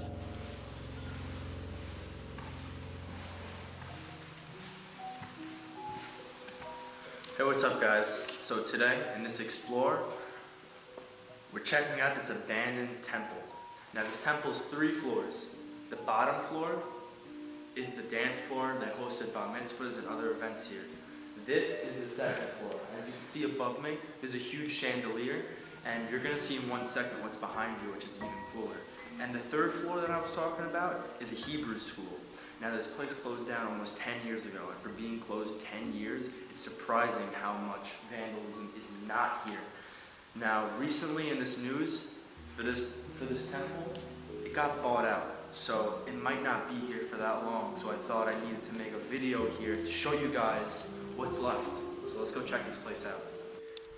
Alright guys, first off, I'm going to show you guys this giant chandelier that sits here. Look how giant this thing is. I can't explain it. And this is the, right here. That's what I was just talking about in the intro. But look at these flames on the stained glass. That's insane. That looks so cool. I wish you guys can notice how large this place is. The ceilings easily go about 50 feet high. Look at these seats. It's like a cult was sitting here, and look what's right in the middle. That's so creepy. And what I didn't tell you guys in the intro is that this place is in a very nice neighborhood, and it took a lot of money to make this place really nice. I would call this a luxury temple, and it's sad that it got abandoned because it's just so nice, and you never really see places like this, you know, intact and all that. So let's keep walking around. Found another chandelier.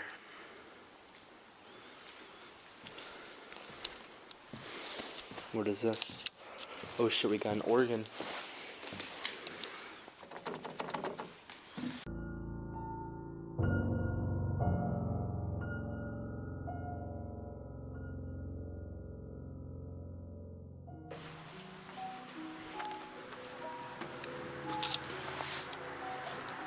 Oh my god. Now guys, this is what I meant when I said this place is just full of luxury. Look at this thing. Holy crap, it's like we're in a hotel. Let's check out the second floor for you guys.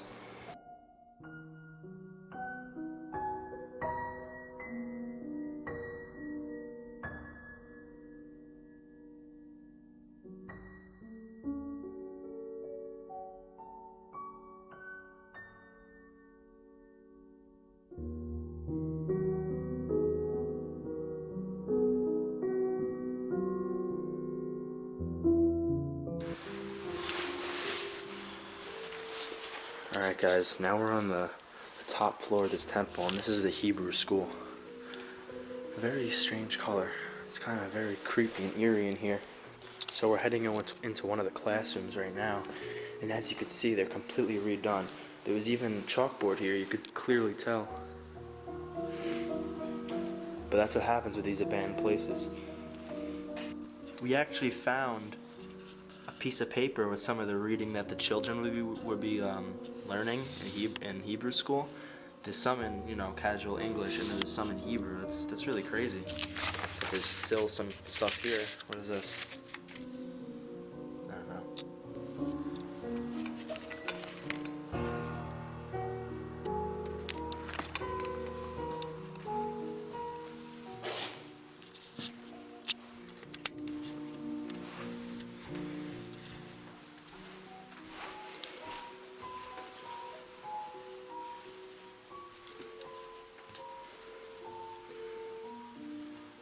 It's beautiful.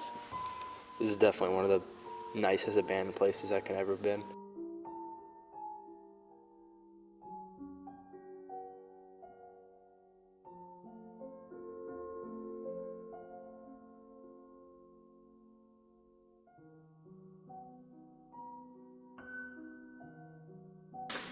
Wow, and this is what it looks like at the top of this place, guys.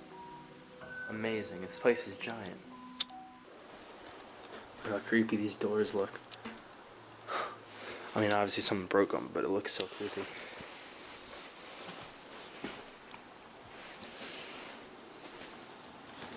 Still got some stuff in here. Yeah. I think they're gonna be knocking this down sooner than what we think.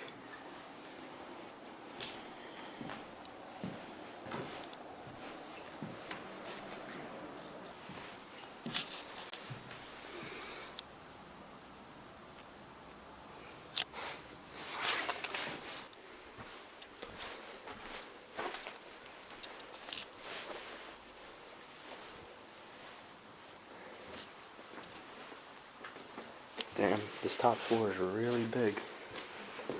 Just a bunch of empty rooms though.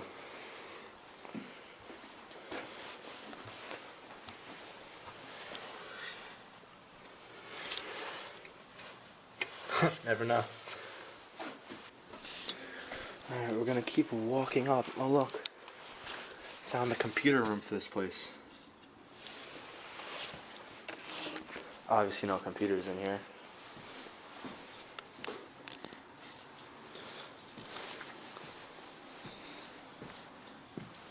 Oh, now we got a kitchen and another chalkboard. Haha. At least these chalkboards aren't taken down. So I guess this would have been a break room. That's pretty easy to say. And there's still some stuff in the refrigerator. Looks like there's some cinnamon.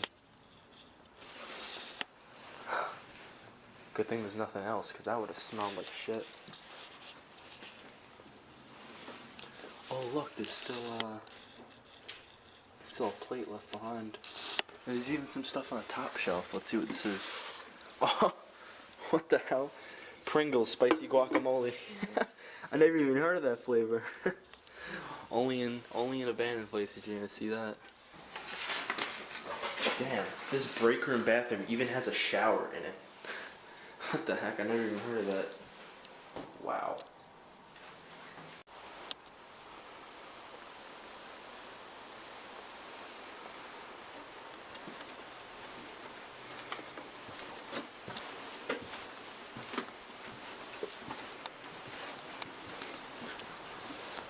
Another hallway. This place is huge. It's bigger than it looks on the outside for sure.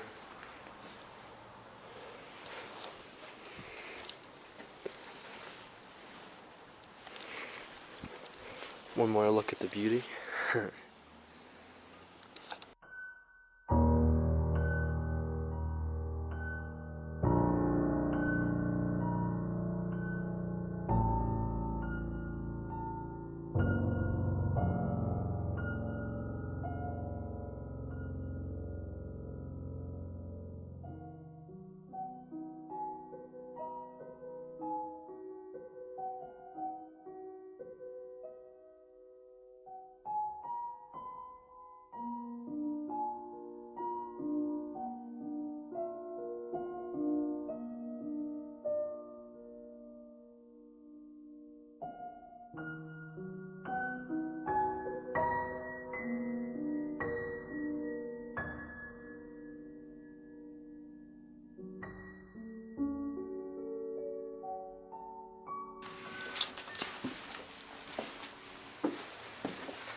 Now as we walk on the opposite side of the main room over there, I don't know what to call that. We have all the stuff that was in the classrooms all wrapped up, getting ready to go. So they're getting ready to, we might reuse this stuff. It says registration forms, all this stuff wrapped up, ready to go.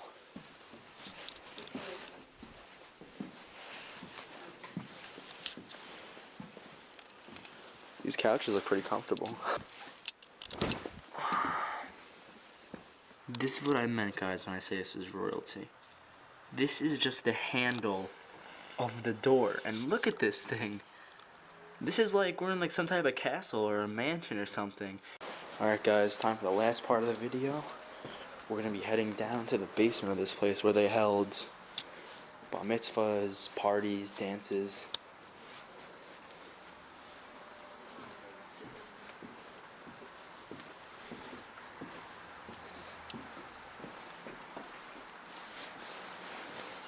If you take a look right here, this used to be a fish tank. You can see the rocks and everything. Damn. What temple do you know that has a freaking fish tank in it? I mean, this thing's huge. Oh, you can actually go inside of it. Oh yeah. That's so cool. Alright guys. Oh wow. Look at that. More really good architecture in here. I wish I had a better light for this, guys. This is so dark down here.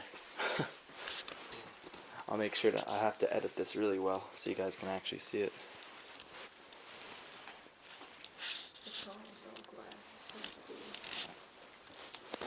So this is where they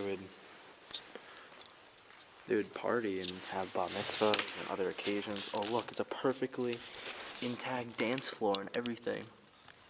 And right above us, I didn't even notice, is the complete like light effects. So like when there'd be a party down here and everyone's, you know, dancing, this would be controlling the lights. That's so crazy. You know what I just noticed also?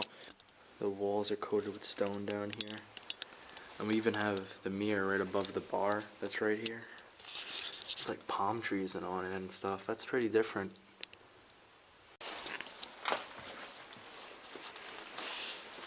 This is why you guys wear respirators. Black mold caused by water damage. Definitely don't want to put that in your lungs.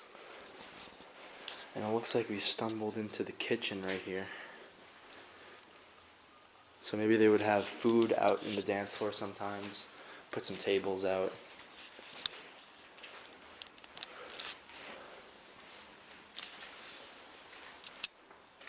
The ovens are really, really black, like as if they were on fire or something. I mean, yeah. Maybe, I think this was coal burn. There was like a chimney right there.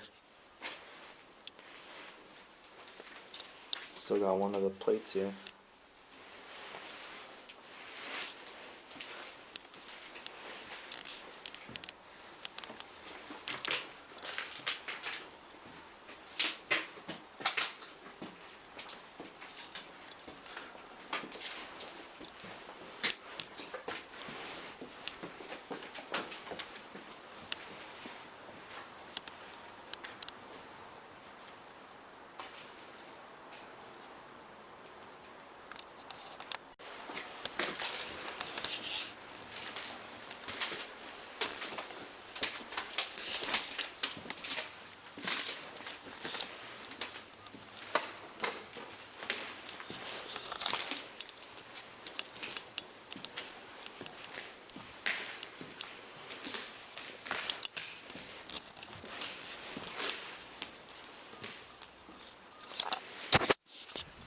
Alright guys, that's going to do it for this Explore.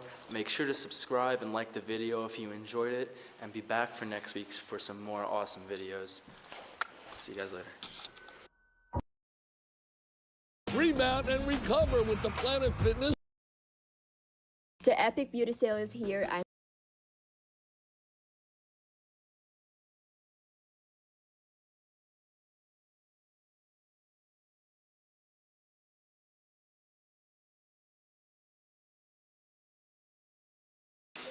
Hey, what's up guys?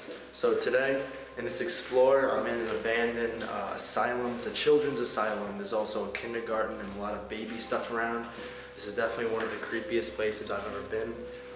Hopefully it's one of the creepiest videos that you've ever watched. There's a lot of stuff still lying around, a lot of kid stuff, a lot of baby stuff, and let's check this place out.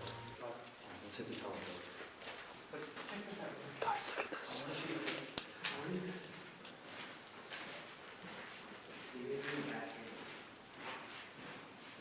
Guys, this is how you could tell how old this place is. It still has cassette players. Look at these. These are so old, and even floppy disks. These are so outdated. Some of these kids nowadays don't even know what any of these things are. Wow, dude. Even pictures. Look at this. Look how creepy this is. That are still here. Just these pictures of children that once went here. Creeps me the fuck out. Like this shit is Even their schoolwork is all still here.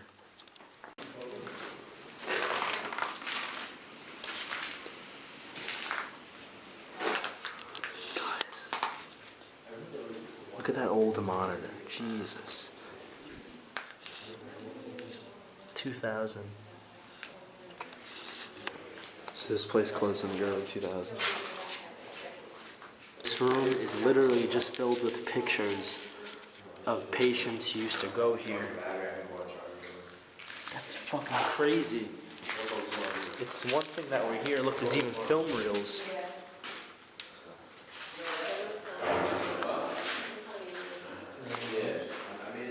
It's crazy.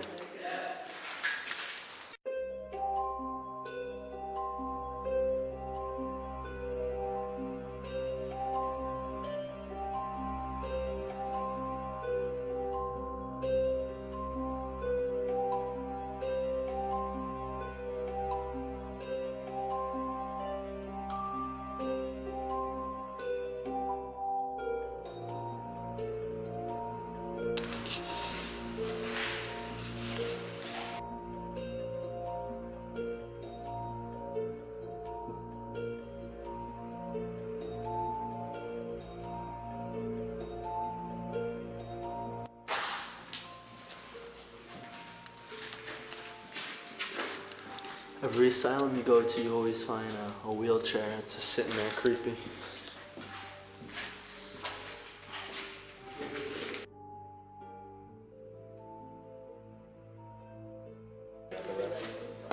Oh yeah, it's a neighbor. Oh, this is You still work at the restaurant?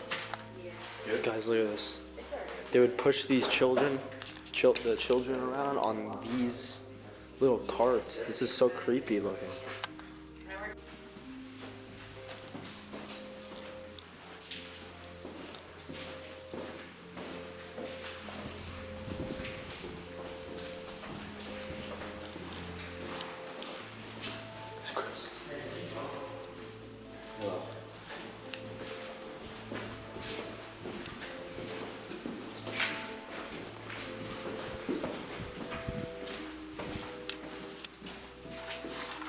Look where we're going in, guys.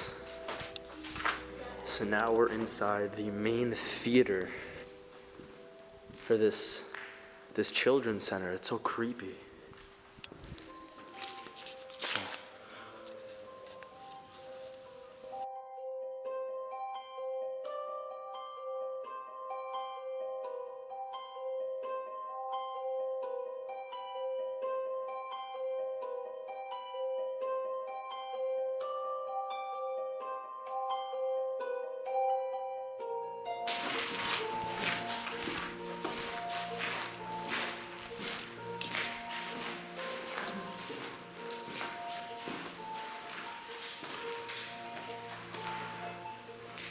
Shit right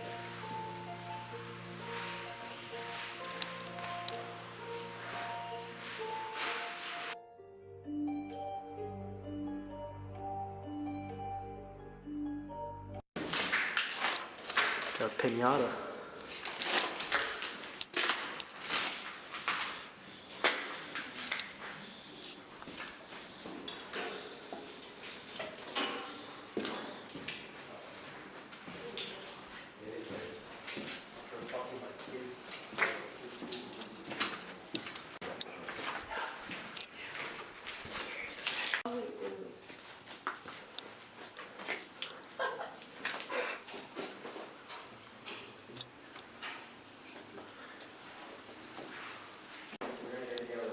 We just entered the kitchen and look, there's still silverware and all these dishes still in here. Look, there's another one of those little carts that they push the kids around in. So creepy in here.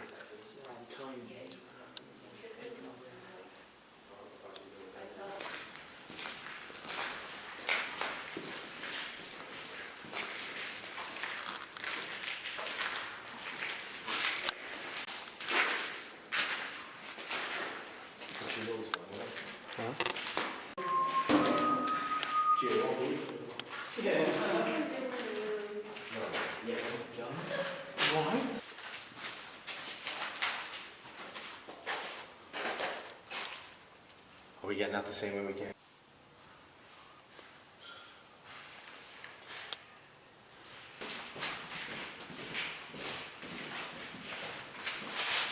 Just from like all the views. Damn! I remember when they were on.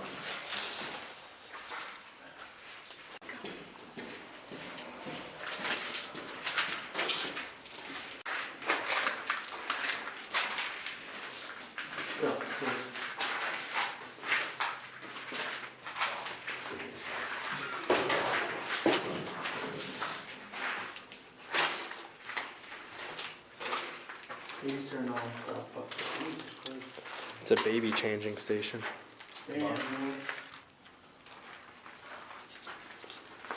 That's so creepy. The baby's clothes are just still hanging right here. It's nuts.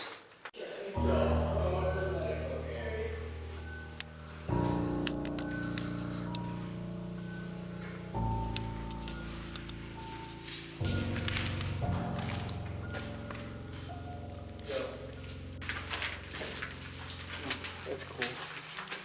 Look.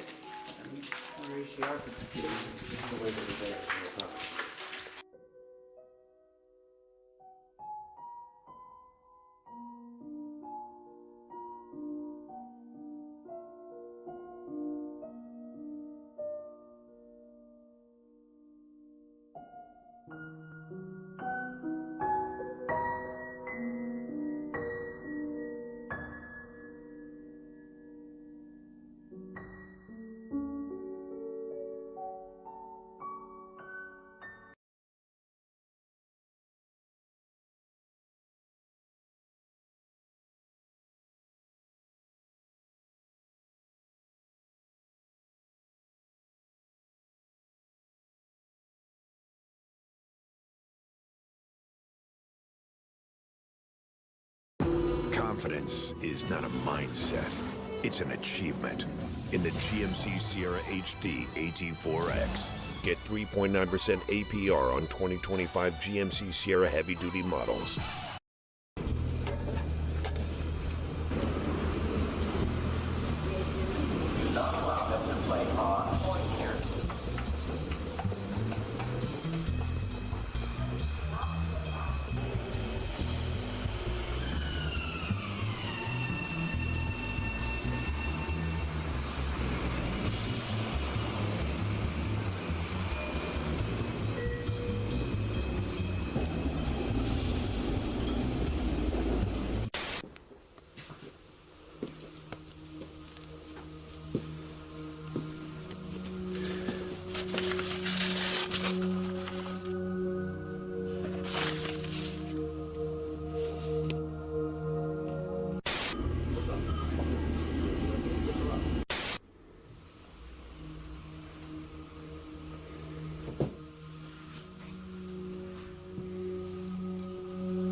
Today I go explore an abandoned New York City subway train from the 1990s. Although this is a 6-car train, we are only able to enter 2 of the cars, and as well as the locomotive. Posters and newspapers indicate the subway train stopped its use in 1999. Left to rot 18 years ago, it's shocking the condition of it. For more exploring videos, feel free to subscribe, and I hope you guys enjoy the video.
Wow.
Looking around the floor of this train, we actually find some debris. I took this off the floor. It's an old chocolate milk Nesquik. And I checked the expiration date, and it's December 16th, 1999. So that's possibly probably the last group of people that went on this train.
don't even get into that one.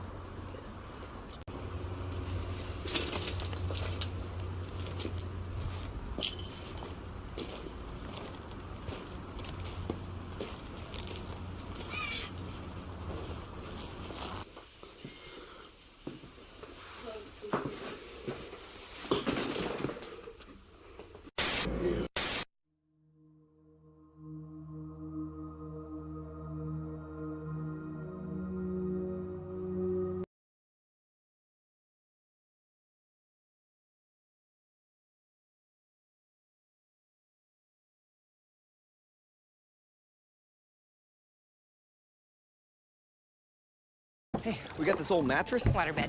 And the receipt. How about you beat it with a better deal on one of these fresh setups? We can't do that. Verizon does. Bring in your AT&T or T-Mobile bill for a better deal. You're not as cool as Verizon. I'm just gonna leave it. That same bold Louisiana flavor y'all love about our chicken? Get this in your life. Yeah, we did that to crispy Alaskan flounder and butterfly shrimp too.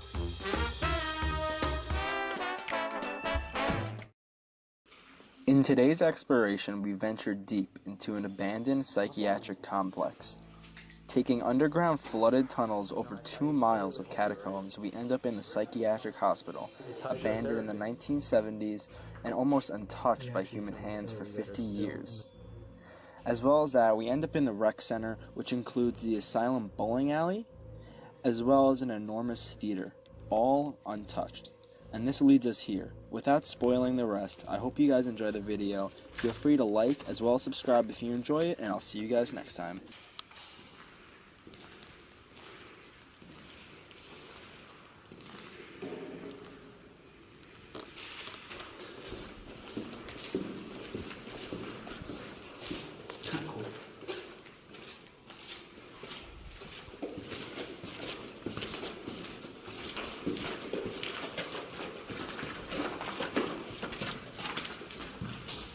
Today, I know it isn't so fashionable, and that's not fashionable either. But we had to go through the tunnels of this place, and it's absolutely flooded, so I didn't show it going in here, but I'm sure I'll show it going out. Yeah, but we're here. We're inside an insane asylum. We're checking out what we could find. I did a video on this place previously on a different portion of it, just the children's part. But right now we're in the building that normal patients, adult patients, will be staying at, and this is a lot less vandalized, so hopefully you guys enjoy the video.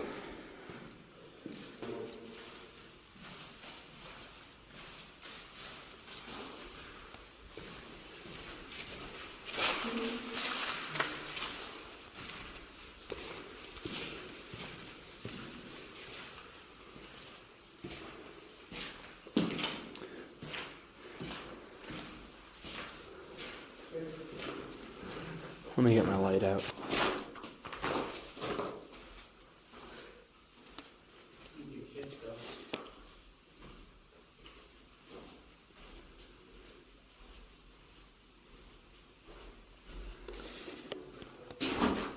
What is that?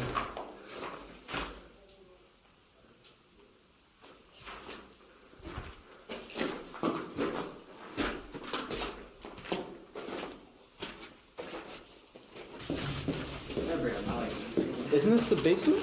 Yeah. Oh, great.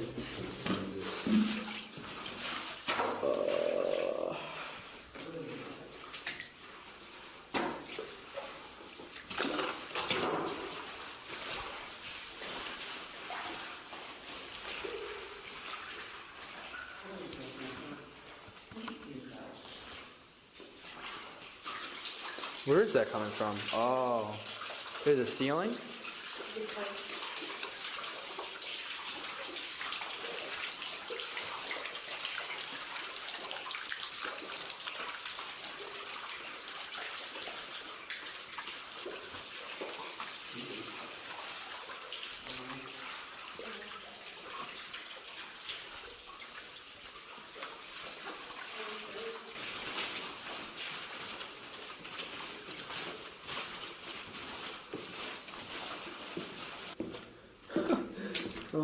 can't believe it.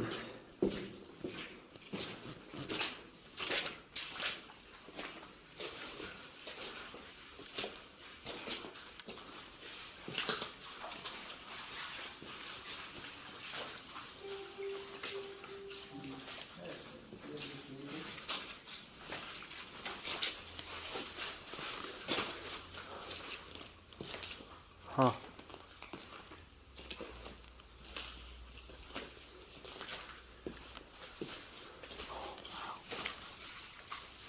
Yeah, I thought it was really cool. Oh, here's a big dragon. It's like a huge rec room, gymnasium.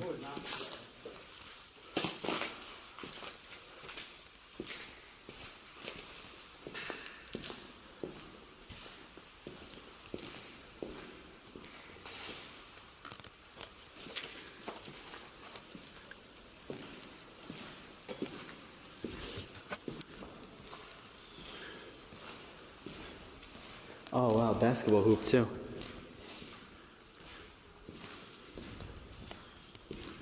Huh, and the basketball.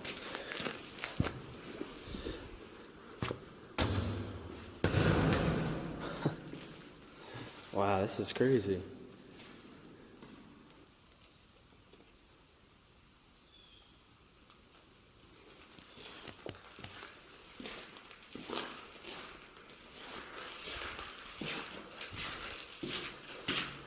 Got another huge room. I think these rooms are possibly cafeterias because that's the kitchen right there. Whoa, almost fucking fell. Shit stuck me out of the ground, almost tripped. Yeah, this is probably the cafeteria.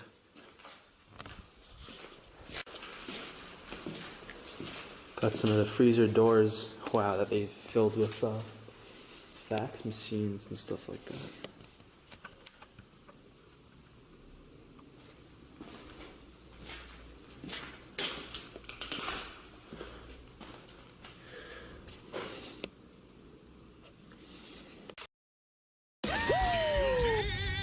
Order Little Caesars new Detroit-style slices and sticks for only $4.99. You can have it all to yourself, human friend, and so.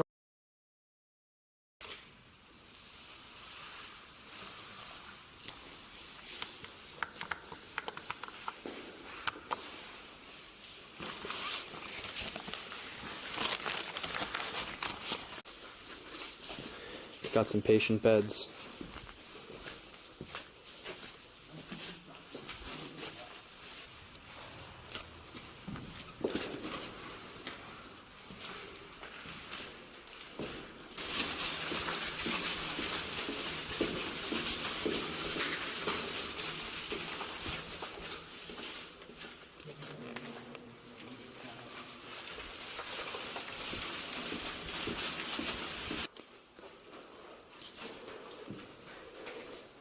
All these meters, I don't know what they're for.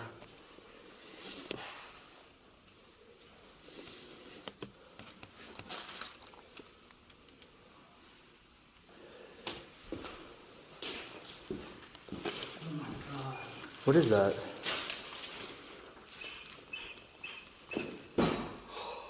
That one was like Oxygen.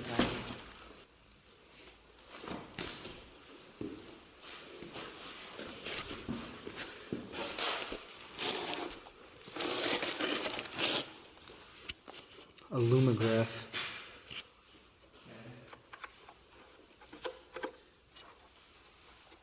I wonder what this did. This is open. Huh. It's like a Untouched. Look. Oh my god, what's this? Whoa. It's like an incinerator. Tegretol? What is that? Tegretol. That's what this is? It expired in 1997. We actually found pills that are still in the package.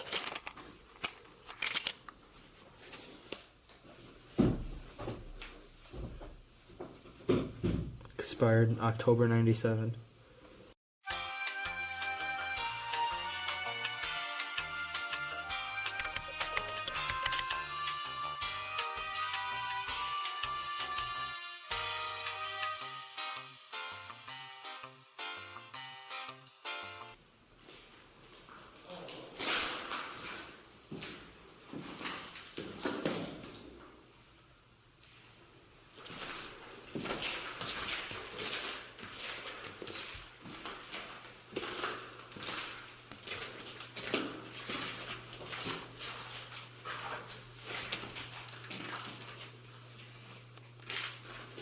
It's my room.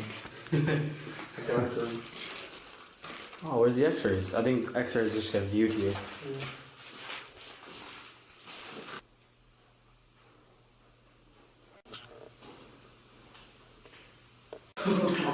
That's so cool. It's hydrotherapy.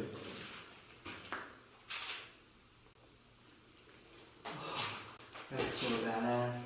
You do it now. Wow. Pictures. All of these books are just patient files. I don't want to show any names because that would be very rude, but that's nuts that everything in here are all patient. This has been closed for so long that it doesn't even open. Yeah, it's like, it's just rusted shut. These buildings shut down in the 70s. It's crazy.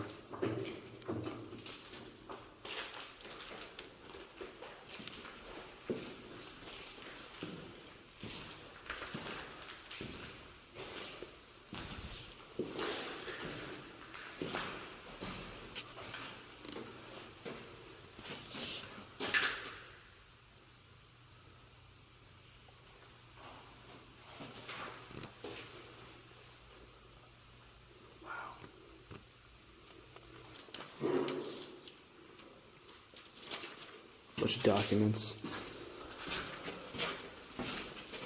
Oh, this hallway is so cool. It's so clean in here.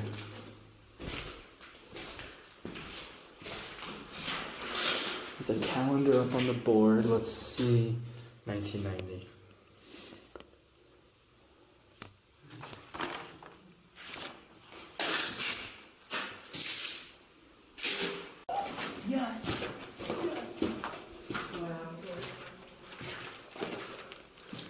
Whoa.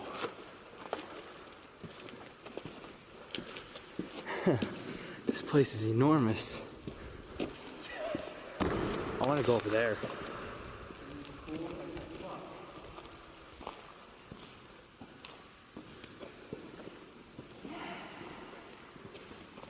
This place is a boring.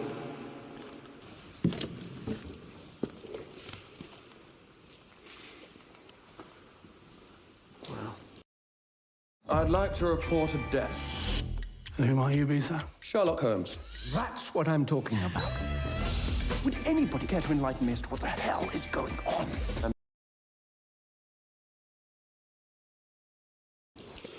Whole lot of bird poop.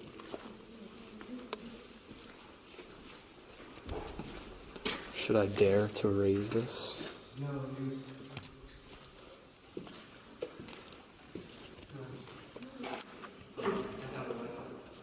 Now you.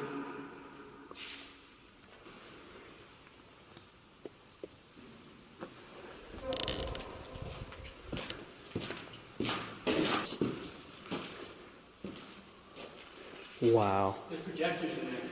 Really? They're fucking cool too. Wow, these are so old.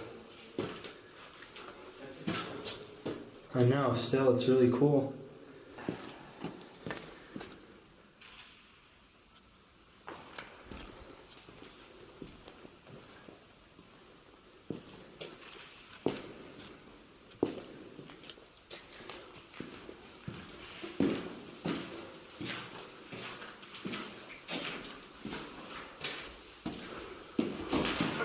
Wow. Holy crap, dude. This is... These are enormous. I wonder what year this is from. It has to have a year on it. I don't see a year, but that's remarkable. It really is. This is sitting history right here. It's crazy. Yeah, it's We can go on top of it. Wow. Wow, this is heavy.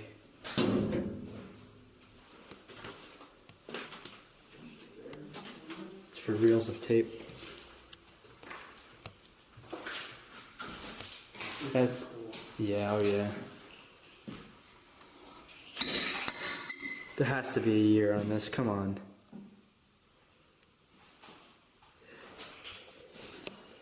These old projectors. It says dated November 2nd, 37.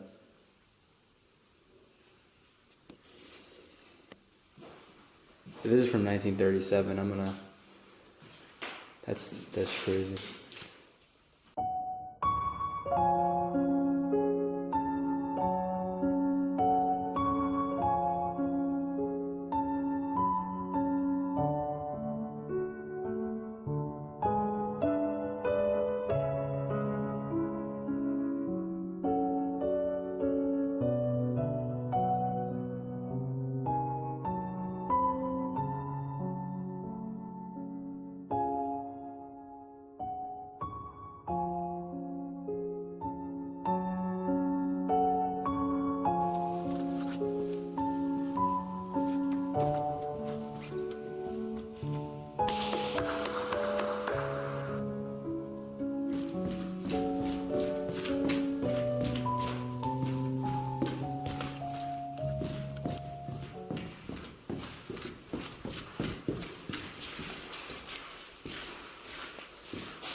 Right now we're in an abandoned asylum's bowling alley. This place is super cool.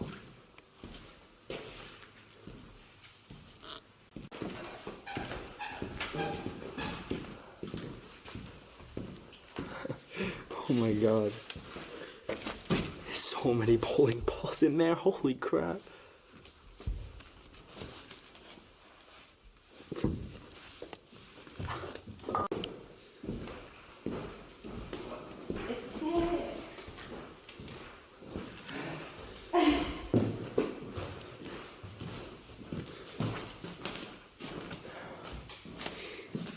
This is exciting.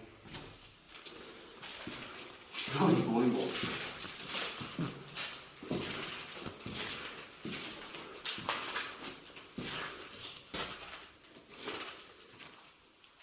Literally a collection of bowling balls and score sheets. Yeah.